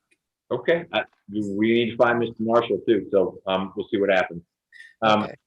The final case, and then we'll go back to Mr. Shorter's, is Melissa Allen, and Ms. Hodge is on the call. And Good morning, Your Honor. good morning. And Mr. Franklin is here, but Ms. Allen isn't, and it's in. She's on, Your Honor. Oh, she is. Look at that, Melissa Allen. Okay, great. She had the same court date as Mr. Marshall. But here is Ms. Allen. So this was on a final plea calendar on January 13th. That was before my time with the docket. So I don't know how that necessarily went or what it meant to be on a final plea calendar, but I thought we would see what's going on with the case now. It's been 10 months almost, and see if there was any development that we ought to discuss. I'll start with you, Mr. Franklin. Well, first, let me see. Ms. Allen, are you able to hear us? I do believe so. Can you hear me? Yes, ma'am. Thank you. So, very briefly, the circumstances of the case essentially are Miss Allen, there was concerns about her ability to care for her child. A neighbor made a phone call. Police came. Miss Allen allegedly made a statement that she hadn't been able to feed the child in a couple of days. That's the basis of the cruelty to children in the second degree. There was a gun in the living room somewhere. I think there's an allegation she had tried to load the gun or incorrectly load the gun, and that's the basis for the reckless conduct charge. I've expressed to Ms. Hodge my concerns about just the quality of the charges, and that I felt this was more of a probably a situation where the police would have better off not getting involved. DFACS involved rather than law. Something more like that, which is DFACS is now involved. The child, to my understanding, is with the father. We have been working through several options, services for Ms. Allen. She was in a program called University for Parents. I received an email, although I've not yet received the actual certificate showing that she completed University for Parents. She, at present, and if Ms. Allen, you don't mind showing your screen, she's currently with an organization called House of Cherith. It's over at City of Refuge. And she has a case manager / I believe social worker named Ms. Khadija, who I've been in contact with. And in the few weeks that she's been there, it appears to be a really good place for her. And I think that things appear to be stabilizing. And we may be in a position where we can finally figure out what a resolution to the case is. From my perspective, it's not something that we want to take to trial. Ms. Hodge has been very thoughtful in her communication with me, more so than just being concerned about what kind of sentence can we get. She's been very motivated by primarily the concern for the child in the case. So we're just trying to figure out where that leads us in terms of a global resolution. I think at our last conversation that DHTC track 1 was at least softly on the table. I'm not sure if it's a formal offer at this point, but I think Ms. Hodge was leaning that way. But Ms. Allen just wasn't in a position for us to have that conversation because, again, we've just been trying to get her in a stable place and get her stabilized, which has been hard given the conditions of the pandemic. Sure. And so if Can I ask Ms. Allen a couple questions? Please. Ms. Allen, how long are you able to stay where you are right now? An entire year. Okay, and you've been there for how long? About 3 weeks. Okay, so far so good? So far so good. How many children do you have? 1. Okay, and that child's name is? Jamil. And Jamil right now is with his father? Yes. To my Okay. understanding. Okay. Ms. Hodge, what would you like to add? And I appreciate how you've been working with Mr. Franklin in this matter. Thank you, Your Honor. I think that this is a case that is appropriate for BHTC. The state isn't asking for any more jail time. We just want to make sure that all needed services are put in place for the safety of everyone involved. The child's father did go through the court system and get custody of the child. And I have spoken with the father. It is his wish to be able to co-parent with Miss Allen. And that's why we really want to make sure that she's in a good place to be reconnected with the child. Mr. Franklin, is it your understanding from working with Ms. Allen that she is sufficiently dual diagnosis that BHTC would be the right fit? In other words, that there's a substance abuse or addiction side to it, or is it purely mental health? Purely mental health for my understanding. Okay. So In your experience, do those candidates get into BHTC? yes. Okay. So the question that I need to figure out within myself, I certainly have no issue with BHTC as a program in and of itself. But given the unique history of this case, I'm not sure. Now that we have her stable and at a place and there are services being received through that place, I think that I personally would like to resolve it based on her just continuing what she has now. And that's not an insult to BHTC, of course. But it's kind of, we have identified something. There are lots of good programs. Yeah. And I know that the schedule of BHTC sometimes throws some people off. Sure. Where she's at now, she lives there, she receives services there, she doesn't have to leave the campus. So I need to get a bit more detail on that from Ms. Khadijah Felder. And then I'll make my pitch to Ms. Hodge. Okay. Well, why don't we do this? We could put it on a status calendar about a month out, and you can give me feedback if it needs to be further out, to give you time to do that, get the info, share it with Ms. Hodge. I would like to have a mechanism by which we can somewhat enforce that Ms. Allen continue in this good program, if it's going to be this program. And I don't have any reason to doubt its effectiveness and its ability to help Ms. Allen work through some of the things she's working through. I would hope that the way it could be structured is that there is a requirement, be it virtual PTI, or it's a plea, and that's just the condition of the probation, whether that's first offender probation or misdemeanor probation. And I'm not requiring it to be any of those things. Based on the very little bit I've learned, far less than any of you knows about this, it seems like what would be most helpful is just a way to ensure that Ms. Allen sticks to the good program she's in, be it where she is now or BHTC or a third program. But I'm happy to see her there, and she didn't say, "Oh, it's a year," with dread in her voice, but that will be able to lift her up for a while now. Yeah, I hadn't seen her in person in a while, and just seeing her on camera, like, she looks good now. She looks like she's doing good, and I'm glad to see her with a little bit of a smile on her face. And so I'll reach out and get more details about the program so that Ms. Hodge can properly evaluate it.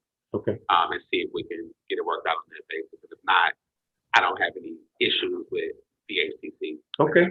So if we get this onto a sort of mid-December calendar to see it before the year's out, there is an agreeable resolution. Does that give you enough time to do what you need to do, Mr. Franklin? Yes. Okay. Ms. Hodge, does that work for you? It does, Your Honor, yes. Okay. Plus, it would be another month under Ms. Allen's belt sticking with the program. You know, if that just lends credence to the notion that this is a good place for her to be if she's still there.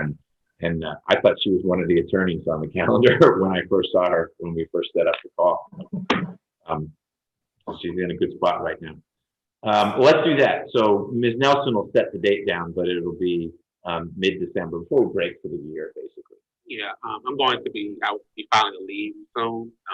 I know it'll be for the majority of the month of December. Oh. I'm not going to, I'm going to leave the Tuesdays where I can still come in, because I know that we're going to be indicting people. And they may be coming in. I don't want to fall behind on that regard of stuff. Okay.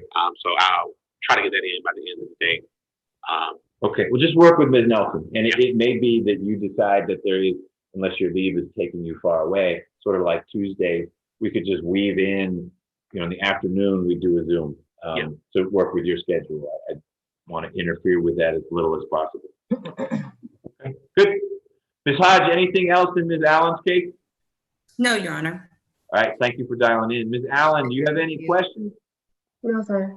Okay. Well, Mr. Franklin's going to be in touch with you and with the good folks who are taking care of you there, okay? Yes, sir. Thanks for dialing in. You're free to go. Thank you. Thank you, Your Honor. Have a great day, everyone. You too, Ms. Hodge. Bye, Marsha. Do you have a rough sense, like you're out for all of December or? Pretty much. Okay. I haven't. It's well earned. That wasn't my point. I just wanted to, so we can plan. I see how much criminal is purple on my calendar, so I just need to see how much purple. Yeah, I keep an open document on my sheet. I have about 13 people who are in custody, and all of those are murder and rape, except for Cleveland Donald. And most of the people who are on bond, I have about 15 of those persons. Aside from those people we discussed today, we have on the calendar for Thanksgiving. Okay. And a few of them are going to resolve. All right. It sounds like you've structured it so that your clientele is going to be addressed in the way they can. And you being gone for a month is for a long time. Isn't going to change the whole. And I'll figure out, like, there's, like, we just actually have a day where motion get done. I don't mind swapping out one of my vacation days to get a motion done or keep the ball rolling. But are you coming back in January, or this is like the start of? Oh no, I'm PD for life unless Mr. Pitts is leaving. I don't know if somebody else is gonna feel some kind of way about it. But well, you probably have some control over that. All right. That takes care of Ms. Allen. I think all that's left. We'll see if Angel Dawson joins us, but Ms. Rockwell is back and Mr. Shorter is here. So why don't we handle Mr. Shorter's case? Okay, Judge, I'm gonna stay on mute since I'm gonna be kind of loud. I'm trying to get to my next calendar. Okay. You know, it seems like the bigger the court, the more electronically organized they are. I have these small courts that are just open for business, open as usual, crazy. Anyway, Judge, I'm gonna stand down. I think the state might have an announcement. Okay, let's see. Mr. Shorter, can you hear us? Yes, he waved his hand. All right. We may make you come off mute in a minute, but you're good to stay on mute for right now. Ms. Hall, what is your announcement on positions 5 and 6? No, Pros. Both cases? Yes, Your Honor. All right, that's slightly different than your original forecast. What changed? I was trying to verify whether drug labs had been sent in the first case. Okay. And I verified that they were not. And it was an amount that we don't test any longer. So Mr. Shorter is free from us. So Mr. Shorter, early holiday for you. The state is moving to dismiss both your cases. You have 2 in this courtroom, both with Ms. Rockwell, and the state is dismissing both of them. You have any questions about that? She's just waving, saying, yay. Do you have a mute button? Okay. Judge, you might be able to unmute him. Now I can hear him. Mr. Shorter, good morning. Good morning. How you doing, John? I'm doing well. Bless you to your kids. Do you hear what I just said that the state is doing? Yes, sir. Great. So you should send Ms. Rockwell a big thank you note and flowers and candy or whatever it is she prefers. And you're done. I don't know if you have cases elsewhere, you got cases elsewhere, but with Fulton County, you're all set. Any questions? Okay. No, sir. Thank you very much, John. All right. Stay safe. All right. Thank you. May I be excused, Judge? Thank you so much. Yep. Thank you. And thank you. And thank you, Ms. Hall. You're welcome. All righty. Bye-bye. That is it, except for Lawrence Lewis, who asked us to hold a little bit because he was taking care of something in Gwinnett. Ms. Hall, if you don't mind, you can turn the video off, but let's just sit tight for a few, and we'll see if Ms. Nelson can get an update as to whether Mr. Lewis will be joining us. I'll add that I don't see Ms. Dawson anywhere, so we can't do anything without her. And he'll need to let me know what the deal is, because I'm recalling that he said he had just spoken with her and that pretrial diversion was a likely outcome. Yes. Okay. What exactly is the case about? The two allegations, it's criminal attempt to commit a crime and false report of a crime. Or what's the case about? So she went to purchase a vehicle, found out that she owed a significant amount of money. I believe it was over 20,000 on another vehicle. But then she made a false report saying that she never bought the vehicle. So investigation took them through every aspect of purchasing the vehicle. All right, you don't even insurance. go. I didn't know No, yeah. what it was. It's just that a false statement given to the police about a vehicle that she may or may not have purchased. Okay. All right. Well, Mr. Lewis can guide us through the defense side. All right. So we'll sit tight for a few minutes, see if we can get Mr. Lewis back on and go from there. Okay.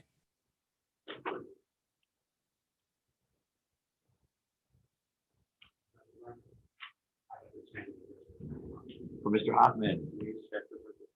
All right. All right.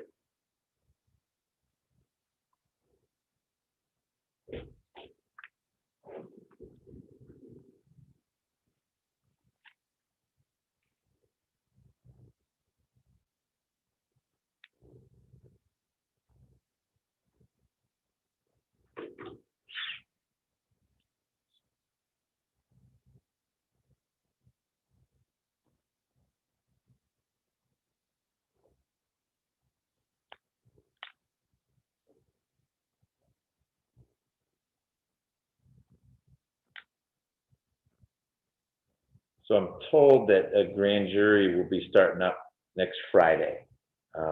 And I think the focus is supposed to be unindicted jail cases. So we will begin, yeah, well, that would be what makes sense. Of course, we don't control what the grand jury does. We've put in our request that it focus on that and not an investigation of a big case, but we'll see what happens.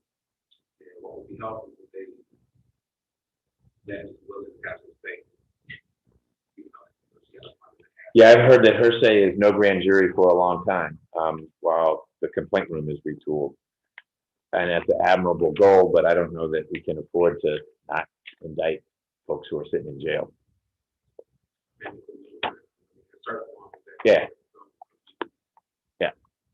Or, I mean, I think it's still a bunch of people sitting about Those could be accused. Yes, we've been harping on that for a while. Yeah. I hear that like complex or something.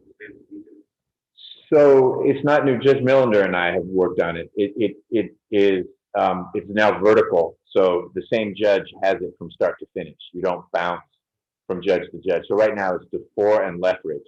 So the new cases that come in, you'll meet Judge Lethbridge for your plea and arraignment, and you'll stay with Judge Lethbridge. She'll be off complex in 2 months, but you've got the same judge the whole time, so that you don't have what we figured out is that the lawyers would sort of play the judges off each other, and it slowed things down.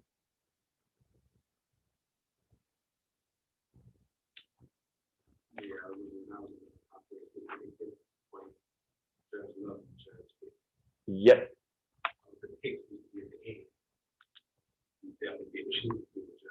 Yeah.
Question for you, Judge Kern. Yes, sir.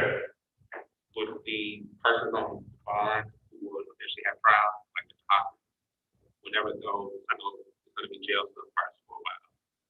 When we do get to a point where it's just case period, do you know if your preference is gonna be just focusing on custody still at that point, or focusing just on age at that point? It'll be a balance. You know, if someone's been in for 90 days, Hoffman would go before that. But you know better than I do how many oldies we've got. But in the end, the way it'll work when we start having our own calendars, because the first few calendars, this one that's coming out, we've got 2 cases on it, Corey Bowles case and I don't remember the name.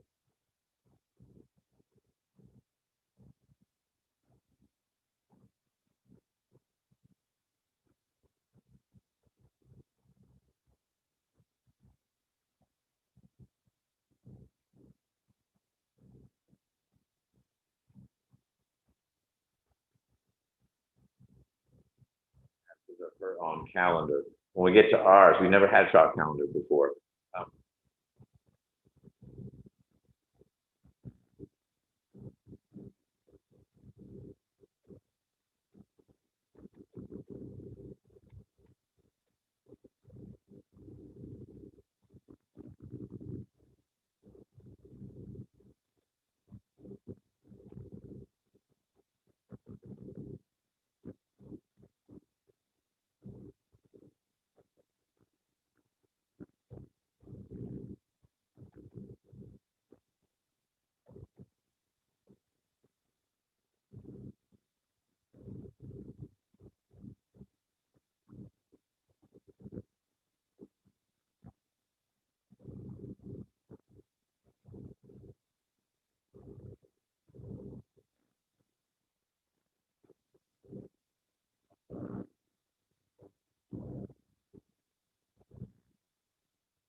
anything from Mr. Lewis, or should we bump this case to another calendar? No, he's coming. He's going to be on in just a few minutes. He was forwarding the information to his clients for her to Zoom in. So Fantastic. he'll be there in just probably 3 to 4 minutes. All right, we'll see tight.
Mr. Lewis, any success in reaching your client? Yes, Judge, I've been able to text her this morning, and what I just did is I texted her the Zoom link. I emailed her the Zoom link, but I texted her and let her know to go onto her email in order to connect to the Zoom link. Let me text her right quick, Judge. Okay. To see if she's gotten that. Hold on 1 second.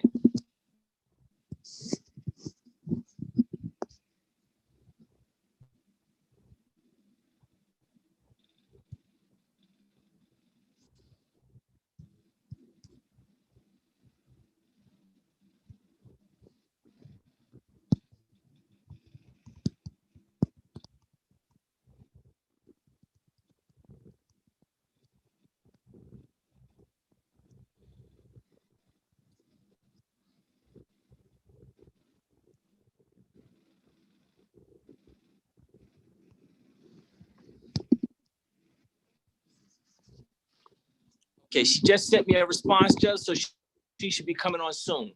Great. We will sit tight.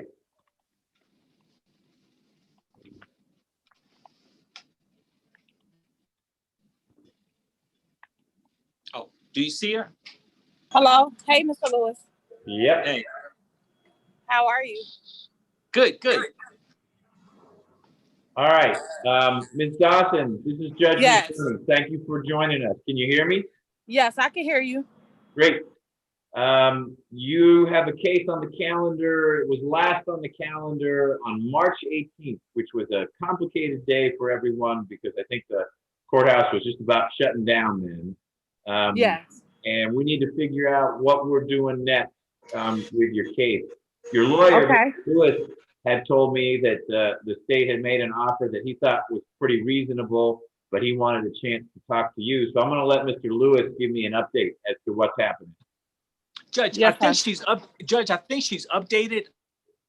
She and I were texting while I was in court handling another matter. So I think she's updated. I think she and I just need some time to talk about it, what it means. Her primary concern, and I think I can share this with the court, her primary concern concerns expungement. And obviously the court knows that whether you are arrested righteously or unrighteously, the first part is getting the case resolved. So whether the case is resolved pretrial diversion dismissal or the prosecutor dismisses it without a pretrial diversion, or you go to trial and you're found not guilty, all three of those are still going to appear on your GCIC. There's a whole separate procedure for an expungement where ultimately when your record is run, it says no record found.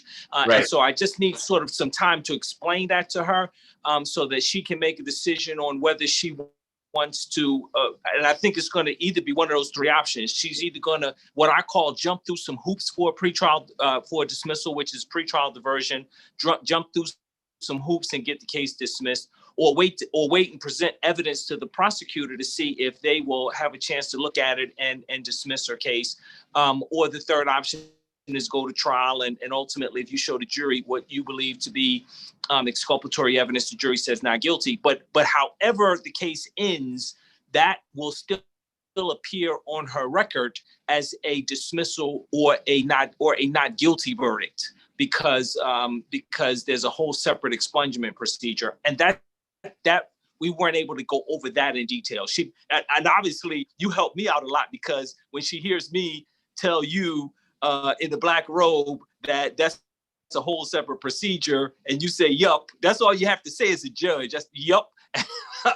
It gives me a certain measure of credibility with my client. All right. Well, I don't work for Mr. Lewis, Ms. Dawson, but what he says is correct. It's a two-step process. The first thing you need to do is sort out your case, and Mr. Lewis described a couple ways you could go about it. You have an absolute right to go to trial if you think having a jury hear all about whatever this case is about, buying a car, not buying a car, reporting it stolen. I know very little about it, which is appropriate at this point. But it may also be that you decide doing pretrial diversion is an easier, simpler way to sort it out. It is only after your case has been resolved. You plead, it's dismissed, you go to trial, you're convicted, you're not convicted. It's only after all that Mr. Lewis could help you with the expungement process. You can't expunge first and then resolve. So what I'm going to do is give you a little time, meaning days, not minutes, to talk with Mr. Lewis about the next step. But I am going to have us get back together before the year is out, because it sounds to me like the state has made a pretty reasonable offer to resolve the case. Again, that's step one. Once Yes, it's sir. resolved and it's dismissed, then Mr. Lewis can help you with the expungement piece. They're two separate things. They don't happen hand in hand. In fact, expungement cannot happen until the case is resolved. We're going to have this appear on a calendar sort of mid-December. Ms. Dawson, you're welcome to show up in court. You're also welcome to dial in like you did today. We just need to make sure that you do dial in. You'll get notice to be here. I want to make sure we've got a good address for you. The address in the system is on Forest Street in Roswell. Is that still your address? Yes, sir. Apartment 12. We've got apartment 12. Excellent. So you'll get something in the mail, but Mr. Lewis will also be talking to you to say, hey, we got to figure out what we're going to do with the case. And at some point in mid-December, I'm going to want to get an update. And it may be, Mr. Lewis, well before then, you and Ms. Dawson agree pretrial diversion is the right thing, and you and Ms. Hall fill out the paperwork. Just get it to me, I'll sign it, and then we don't need to bug anyone in mid-December. But, Yes, sir. Yes, Judge. Judge, I plan on having it resolved within the next week. Okay. Well, Within the as next a couple days. backup, and to make sure we don't lose track of the case, we're going to move it to a status calendar in early to mid-December, just so we get a final sense of what's going to happen before the year is out. Okay? Thank you, Judge. All right, Ms. Dawson, you have any questions for me? No, sir. Thank you so much. Ms. Hall, anything else in Ms. Dawson's case? Nothing further from the state, Your Honor. All right, well, Mr. Lewis, if you do have it sorted out, obviously you'll be letting Ms. Hall know, but you need to let Ms. Nelson know. Otherwise, we'll see everyone sometime in early December. Thank you very much, Judge. Thanks, everyone. Thank you. Bye-bye. Thank you, Ms. Crawford, for dialing in.